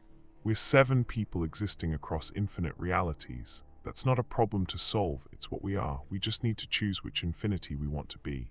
You're saying we embrace the fragmentation? Bruce asked, the Hulk's multiple versions rumbling in confused agreement. No, Thor said, his godly nature helping him grasp the concept. We're saying we choose to be the versions of ourselves that exist across 2 realities, not infinite ones. Collapse the probability not to singular existence, but to dual existence, what we were before this started. How? Peter asked. We're scattered across every possible timeline, every alternate universe. Then we choose to ignore them, Goku said, and despite his fragmented state, his voice carried absolute certainty.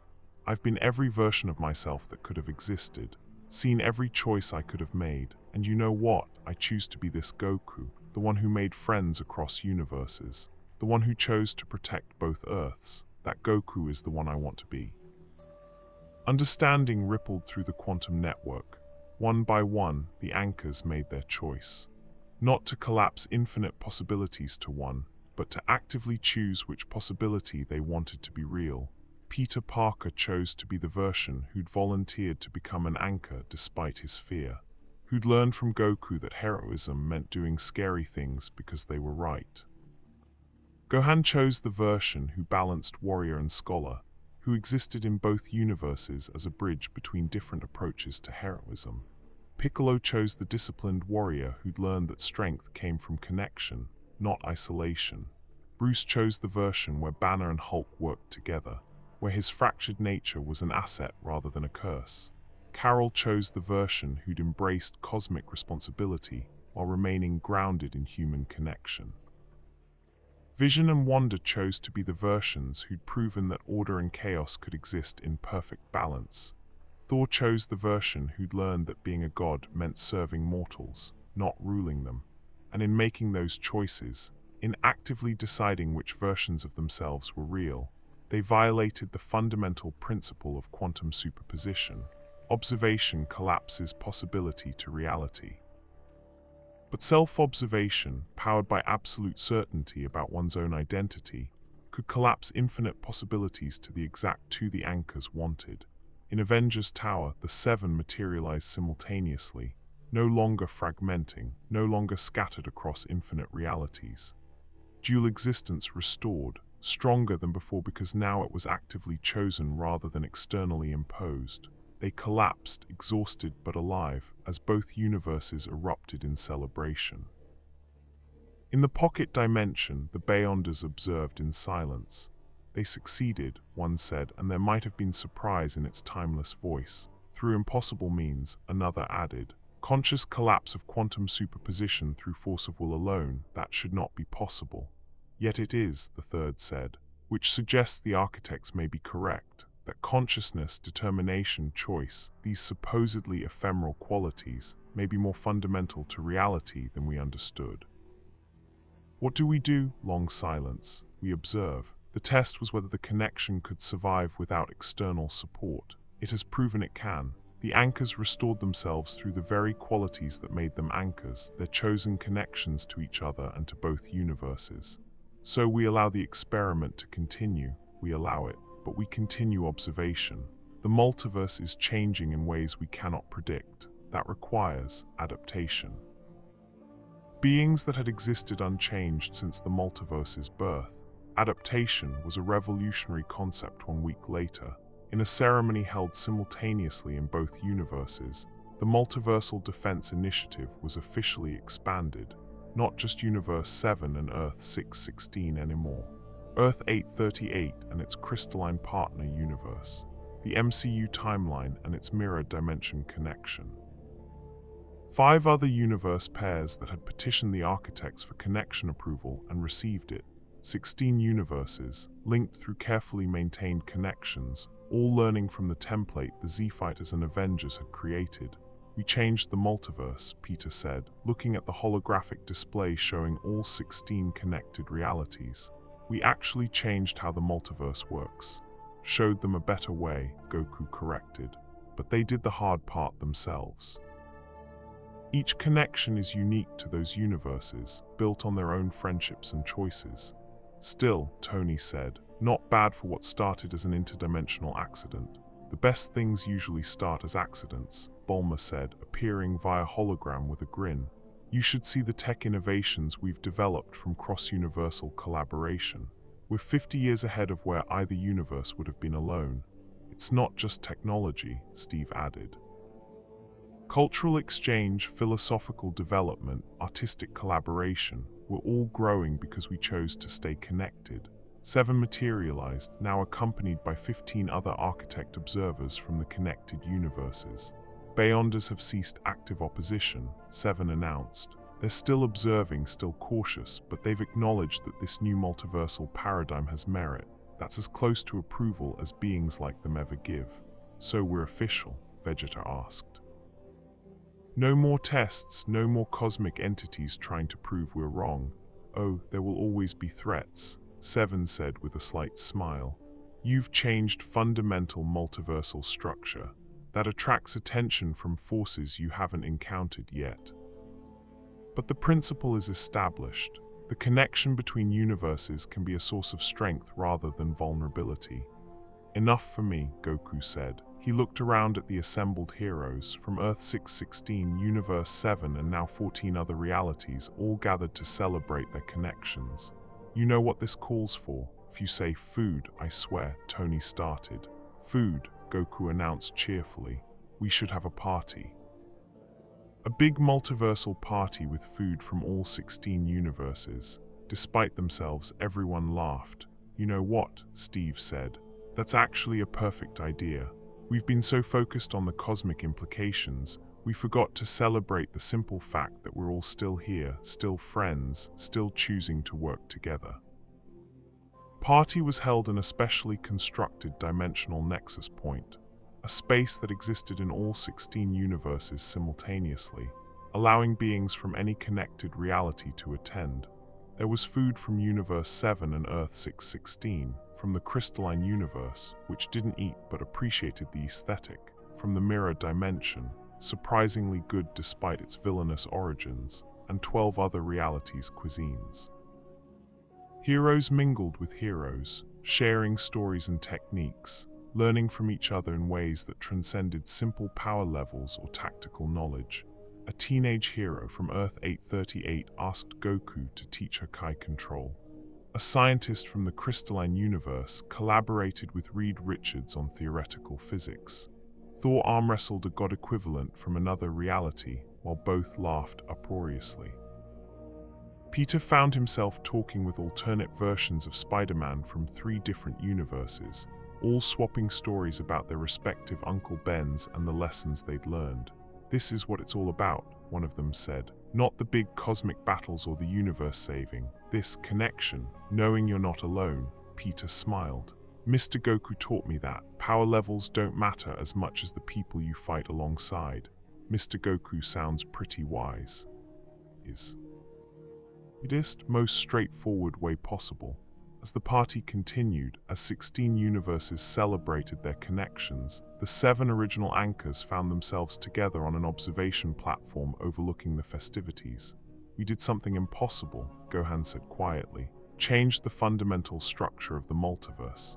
Just us, Peter corrected. Everyone here, every person who chose connection over isolation, cooperation over competition. Won't be easy, Wanda added. There will be threats that try to exploit the connections, beings that see them as weaknesses. Them come, Vegeta said with a predatory grin. We've beaten cosmic entities, gods, and fundamental forces of reality. Whatever comes next, we'll handle it. Together, Vision added. That's the key, not individual strength, but collective determination. I'm just glad we survived, Bruce said, the Hulk rumbling agreement. There were moments during the fragmentation where I thought we'd lost ourselves entirely. We found ourselves, Carol corrected. Really found ourselves, chose who we wanted to be out of infinite possibilities. Chose each other, Thor said, raising a mug of Asgardian ale. To the anchors, to the connection, to choosing strength together over isolation. To friendship, Goku added with simple certainty. Across universes, across realities, across anything that tries to separate us.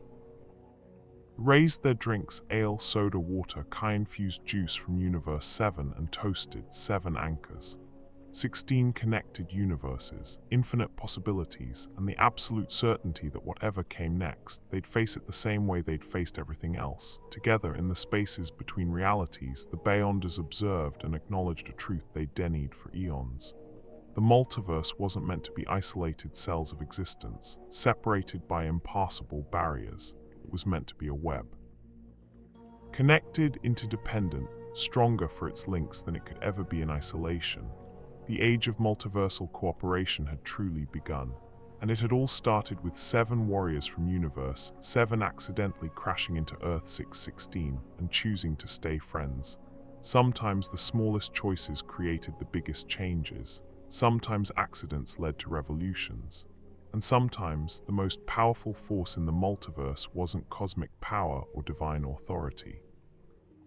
It was simply the choice to stand together. 3 years after the Multiversal Defense Initiative's founding, reality had settled into a new normal. The dimensional portals were as common as airports now.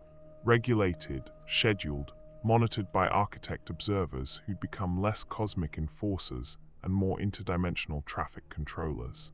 Citizens from connected universes could apply for visitation permits. Students attended universities across realities. Businesses expanded into markets that literally didn't exist in their home dimension. Peter Parker, now 21, split his time between Empire State University and Earth 616 and a postgraduate program in Chi theory at Capsule Corp University in Universe 7. He'd become fluent in both scientific paradigms, quantum mechanics and energy manipulation, technology and martial arts.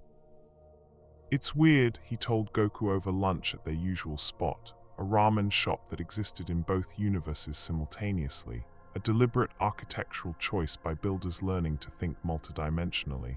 3 years ago, I was just a kid who could stick to walls. Now I'm literally part of the multiversal infrastructure. "You were always important, Peter," Goku said around a mouthful of noodles.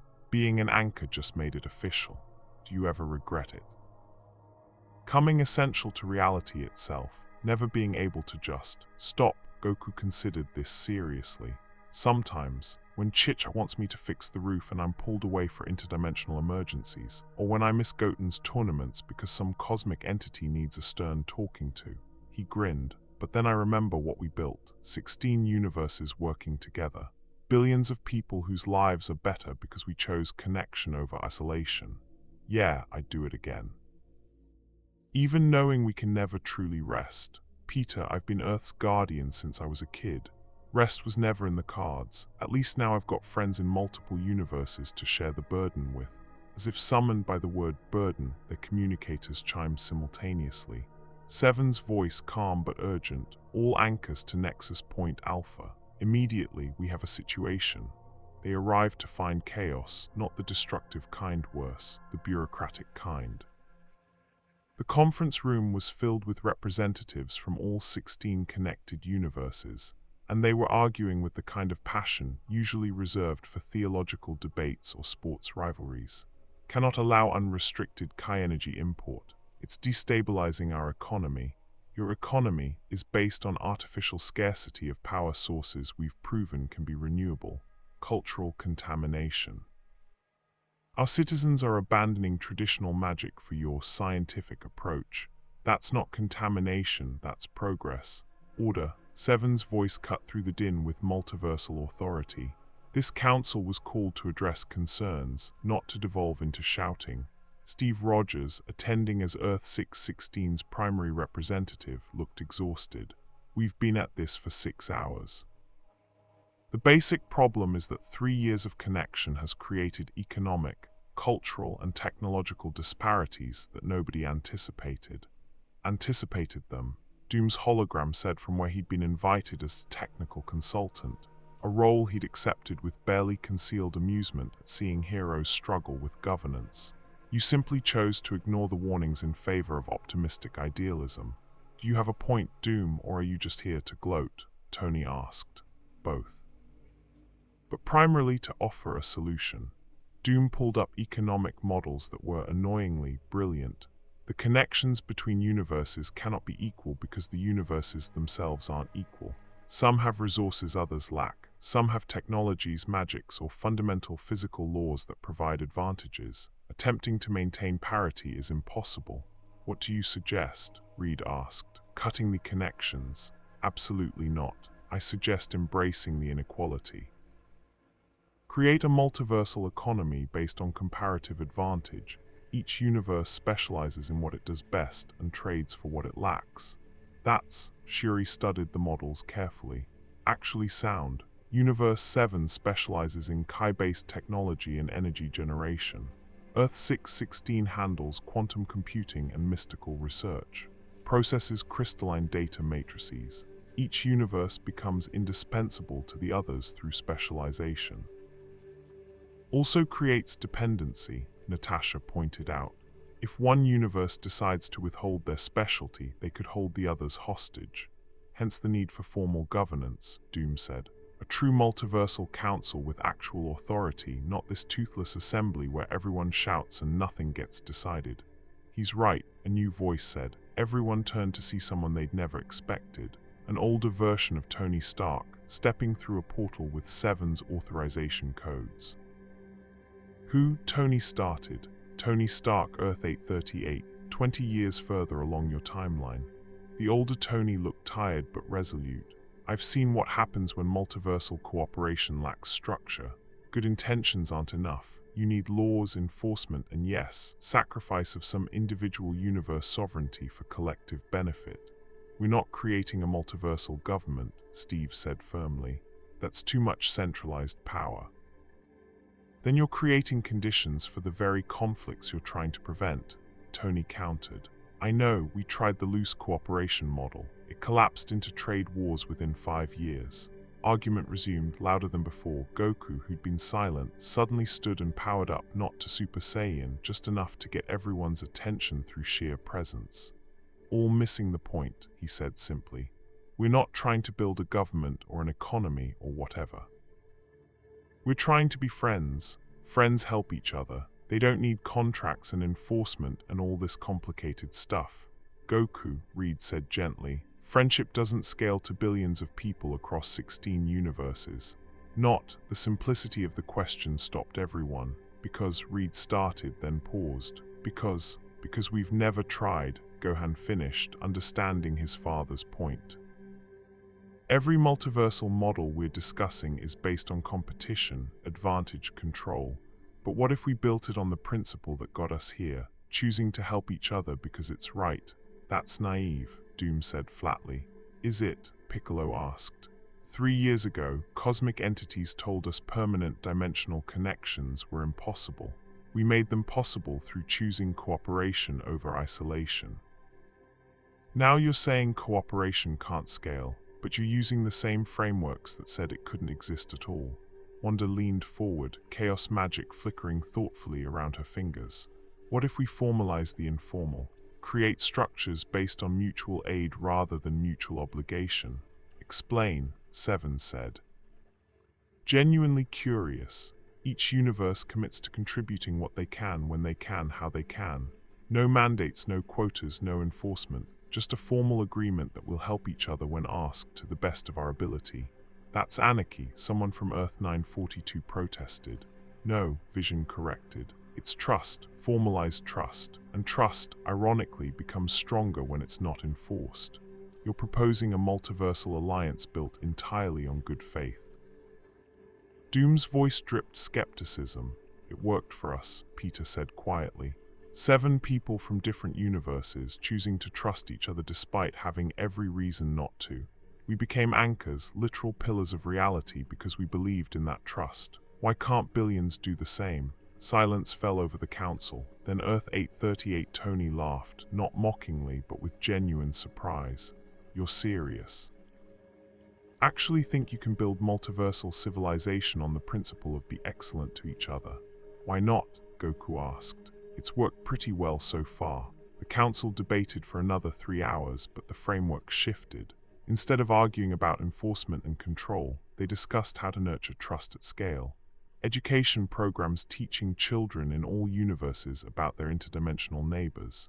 Cultural exchange initiatives making difference familiar rather than foreign. Joint projects giving people reasons to cooperate beyond economic necessity. And at the center, the anchors themselves, living proof that beings from different realities could become fundamentally united. We're not just infrastructure, Carol realized. We're ambassadors, symbols. When people see us beings who literally exist across universes, they see possibility. Heavy responsibility, Bruce said, the Hulk rumbling agreement. Good thing we've had practice, Thor said with a grin. 6 months later, the Multiversal Cooperation Accord was signed. Not a government, not a trade agreement, but a formal declaration of mutual aid and shared values across 16 universes. And it worked, not perfectly. There were still conflicts, still misunderstandings, still bad actors trying to exploit the connections for personal gain. But the framework of formalized trust proved more resilient than rigid control could ever be. When Universe 12 faced a resource crisis, 7 other universes contributed aid without being asked. When Earth 616 was threatened by a cosmic entity, warriors from 9 universes arrived to help repel it. When the crystalline universe discovered their unique perspective could solve a problem faced, they shared freely because that's what the Accord meant. The multiverse was learning to think of itself as a community rather than a collection of isolated realms. The greatest test came 5 years after the Accord's signing. The Beyonders returned, but not with hostility, with a question. "You have maintained your connections for 8 years, they said, their presence filling the nexus point with impossible geometry. Against our initial assessment, against conventional multiversal theory, against odds we calculated as insurmountable. We require understanding. How?" The 7 anchors looked at each other, then at the assembled representatives from 16 universes. "Because we chose to," Peter said simply. "Every day, every challenge, every reason to quit, we chose to stay connected. Choice is not structural," the Beyonders responded. "It is ephemeral, subject to change, unreliable as foundation." "You're wrong," Goku said, stepping forward without fear. "Choice is the strongest foundation there is. Structures break, rules get outdated, but choosing to stand together, to help each other, to be friends across impossible distances, that's eternal. As long as we keep choosing it." Beyonders considered this. "You have created something we did not think possible," they finally said. "A multiversal framework based not on imposed order but on sustained choice. We cannot comprehend it fully, but we acknowledge its success." "That mean you'll stop trying to tear it down?" Vegeta asked bluntly. "We will observe, and perhaps learn. Your model challenges assumptions we have held since before time had meaning. That deserves study, not destruction." They departed, leaving behind a gift, access to their knowledge of multiversal mechanics, shared freely to help the 16 connected universes better understand and maintain their bonds. Even the Beyonders, it seemed, could learn to trust. 10 years after that first accidental crash landing, Peter Parker stood in the Nexus Point and looked at holographic displays showing all 16 connected universes thriving, trade flourishing. Cultural exchange producing art neither universe could create alone. Scientific breakthroughs from collaboration between different universal paradigms. Children growing up knowing friends from other realities as casually as neighbors from other cities. "We did it," he said softly. "We actually built something that lasts. Built something that grows," Goku corrected, appearing beside him with that characteristic grin. 16 universes now. "But I've heard rumors of others petitioning the architects for connection approval.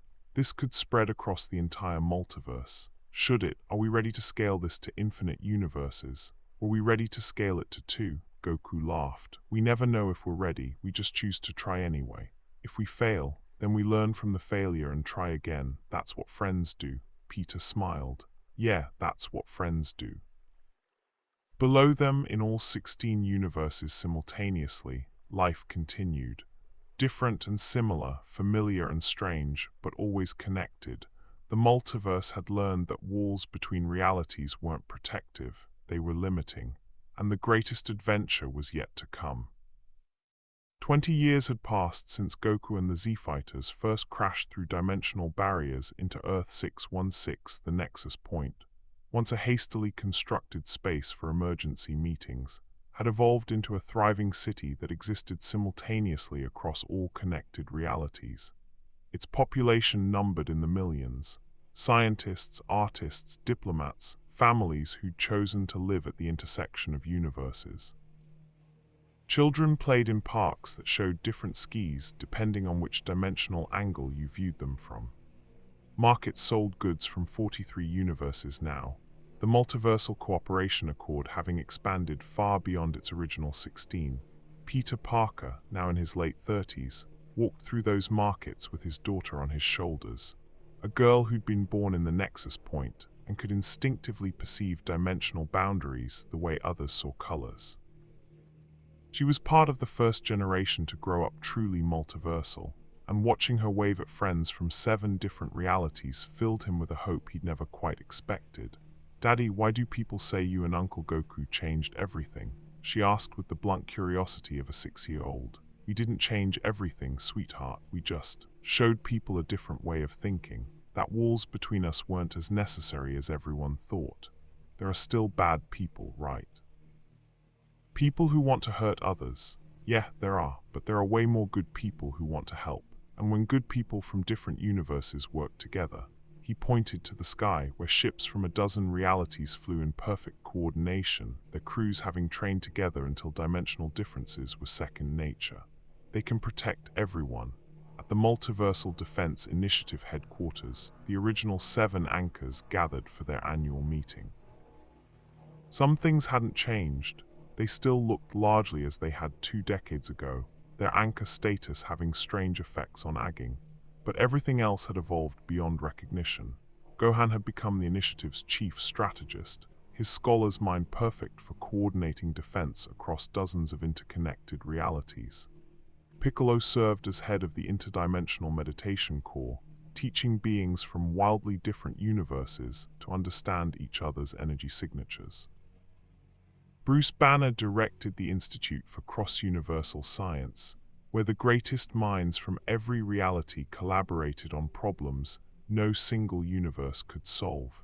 Carol Danvers commanded the Cosmic Monitoring Division, her network of heroes from 43 universes keeping watch for threats that might exploit the connections. Vision and Wanda had become ambassadors to newly connecting universes, their perfect balance of order and chaos helping anxious civilizations understand that dimensional links didn't mean losing identity. Thor, perhaps surprisingly, had become the initiative's primary diplomat to cosmic entities. His divine nature and genuine enthusiasm for making friends with beings from other realities made him uniquely suited to the role, and Goku was still Goku. I brought dumplings from Universe 23, he announced, carrying a container that shouldn't physically fit through the door but somehow did. They've got this spice that doesn't exist in our physics. Vegeta said they were terrible, which means they're probably amazing. Taste in food remains catastrophic, Vegeta said, following him in with their now customary bickering warmth. The Prince of Saiyans had mellowed over 2 decades, slightly. He now merely scowled at diplomatic functions instead of threatening to destroy them. How's the expansion going? Peter asked, getting down to business once everyone had settled. Smoothly, Gohan reported, pulling up holographic displays. Universe 44 completed their probationary period. Full connection approval expected within the month. Universes 45 through 51 are in early assessment. And we've received preliminary contact from a cluster of 5 universes that want to connect as a group. A cluster connection. Bruce leaned forward, interested. That's new. Have we developed protocols for that? Working on it. The math is complicated. 5 universes connecting simultaneously creates exponentially more dimensional stress than our standard 2-way links. If it works, Wanda said thoughtfully, it could be more stable than sequential connections. 5 points of a pentagram instead of scattered bilateral links. Architects are cautiously optimistic, Seven said, materializing with the casual ease of someone who'd become comfortable existing partially in multiple realities. Though cautiously optimistic is revolutionary language from beings who spent eons enforcing rigid separation. Many architect observers do we have now? Carol asked. 87, monitoring 216 total connections across 43 universes. Seven smiled, an expression that would have been unthinkable when they first arrived.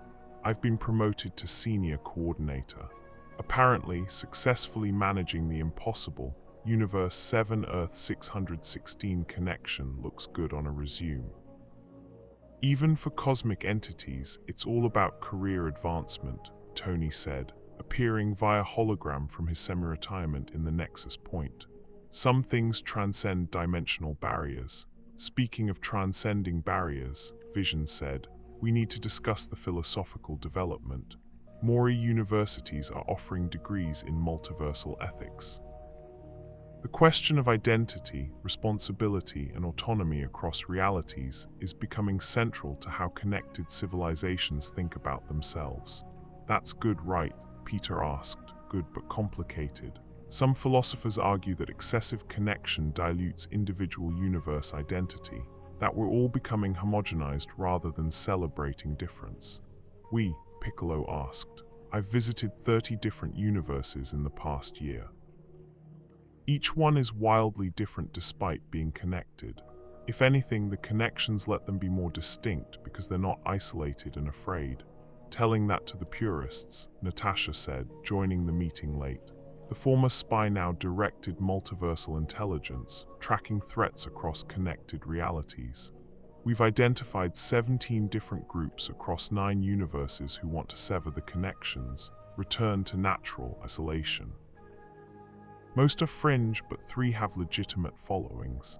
Violent, Steve asked, concern evident despite his own semi-retirement, yet mostly political advocacy, but we're watching carefully. The thing about building multiversal civilization on trust is that it's vulnerable to those who refuse to trust.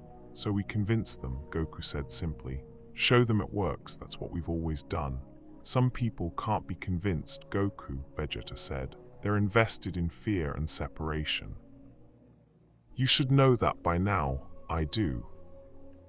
But I also know that most people aren't like that. Most people, when given the choice between fear and hope, choose hope. We just gotta keep giving them that choice.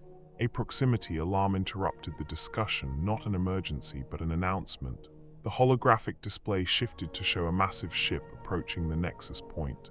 Its design was unlike anything in the connected universe's databases.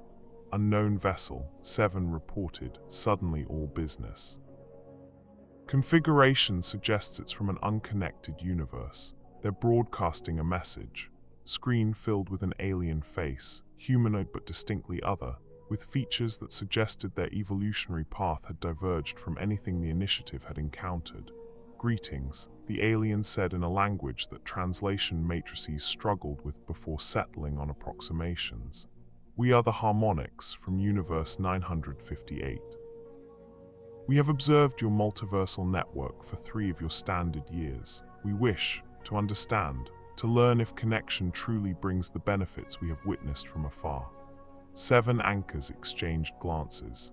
Here we go again, Peter said with a grin. What followed was familiar territory, explaining the cooperation accord, demonstrating the benefits of connection, addressing fears about loss of autonomy and cultural contamination. But this time, they had decades of success to point to. 43 thriving connected universes, cultural and scientific renaissance across all of them. Threats that would have destroyed isolated universes being repelled by coordinated multiversal response. The Harmonics listened carefully, asked thoughtful questions, and finally made their request. We would like to begin the connection process, but we have a concern. Our universe operates under different fundamental physics. Our beings exist partially in what you would call musical frequencies. We are uncertain if dimensional bridges can accommodate such fundamental difference. That's what we thought too, Gohan said, gesturing to Goku. Our universe runs on Chi energy, biological power generation that doesn't exist in most connected realities. Earth 616 operates on cosmic power, magic, and quantum mechanics. We made it work by accepting that different doesn't mean incompatible. Now we've got crystalline beings, energy entities, civilizations based on pure mathematics, and a universe where time runs backwards, all connected, Carol added. Musical frequencies, that's actually kind of cool. I bet we can work with that. Negotiations took months. 7 supervised the technical aspects, ensuring the dimensional bridge could handle the unique physics of Universe 958. Reed Richards and Bulmer developed new portal technology that could translate musical frequencies into conventional physics and back without loss of information. Strange and the Ancient One created mystical harmonics that resonated with the harmonic's natural state. And through it all, the original 7 anchors did what they'd always done, showed that connection was possible through their own example. When the portal finally opened, when the first harmonics stepped into the nexus point and heard the city's ambient sounds transformed into their musical language, when they realized they could exist comfortably in this space between universes, they wept with joy. We have been alone for so long, their ambassador said, his voice a chord of profound emotion. Isolated in our unique frequency, believing no one could ever truly understand us. And now you're part of something bigger, Goku said, extending his hand. Welcome to the family. Ambassador took his hand, and their connection created a sound neither physics could explain, the harmony of two utterly different beings choosing to be friends. Universe 958 became the 44th connected reality. It wouldn't be the last.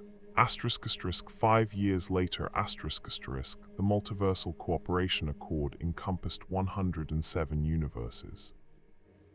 The Nexus Point had expanded into the Nexus Sphere, a construct that existed in all connected realities simultaneously, its population approaching 500 million. Universities taught multiversal history as a required course. Children grew up speaking multiple universe-specific languages as naturally as breathing, and in a park in the Nexus Sphere, an old tradition continued. Every year on the anniversary of that first accidental dimensional breach, the original heroes gathered. Not for formal meetings or strategic planning, but for something simpler, a picnic. Goku, now with grey threading through his hair despite his say in biology, still grinned like a kid when Chicha brought out the food. Vegeta pretended to be above such sentimentality while secretly enjoying every moment. Gohan brought his grandchildren, who played with Peter's children and the offspring of heroes from a dozen different realities. Thor told exaggerated stories about the old days. Carol and Natasha argued good-naturedly about whose universe had the best coffee. Bruce and Reed discussed theoretical physics while their families rolled their eyes affectionately.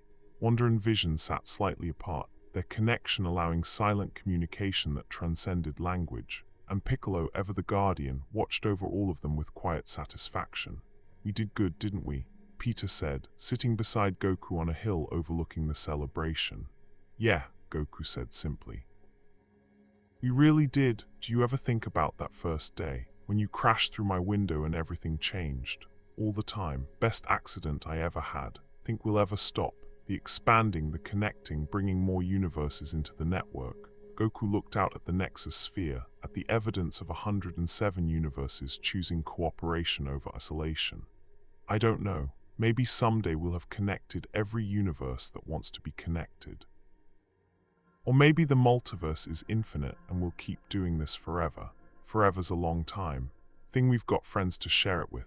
Below them, a group of teenagers from 7 different universes were attempting to play a game that combined soccer, chi-energy manipulation, and some sport from Universe 73 that involved anti-gravity. The rules were incomprehensible, the teams kept shifting, and everyone was laughing. "That's what it's all about, isn't it?" Peter mused.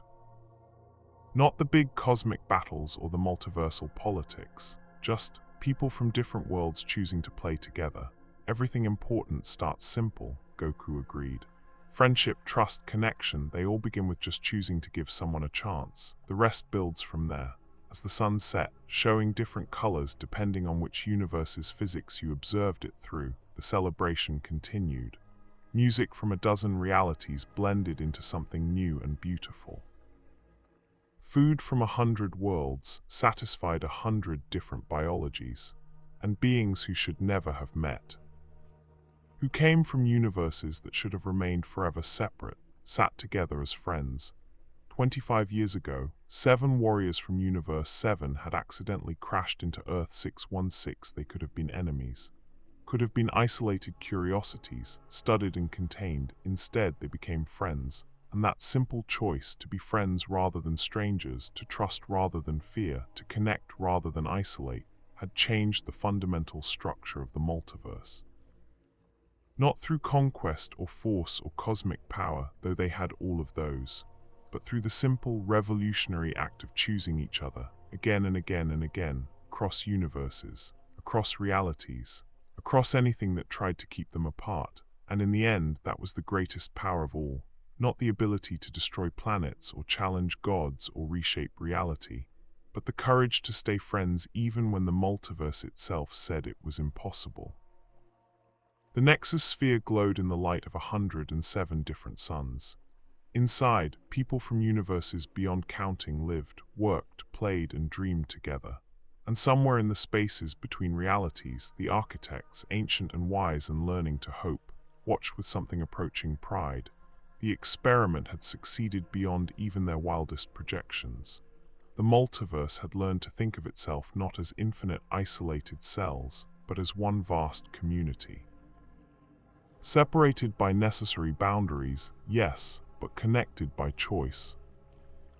Forever in loving memory of Akira Toriyama, whose characters taught generations that strength means protecting others, that rivals can become friends, and that simple kindness is the greatest power of all. And in celebration of every comic book writer, artist, and storyteller who believed that heroes from different worlds could stand together. May we all choose connection over isolation. May we all choose hope over fear. May we all choose to be friends, even when it seems impossible. The multiverse is vast, but friendship is infinite. Mori stories always await.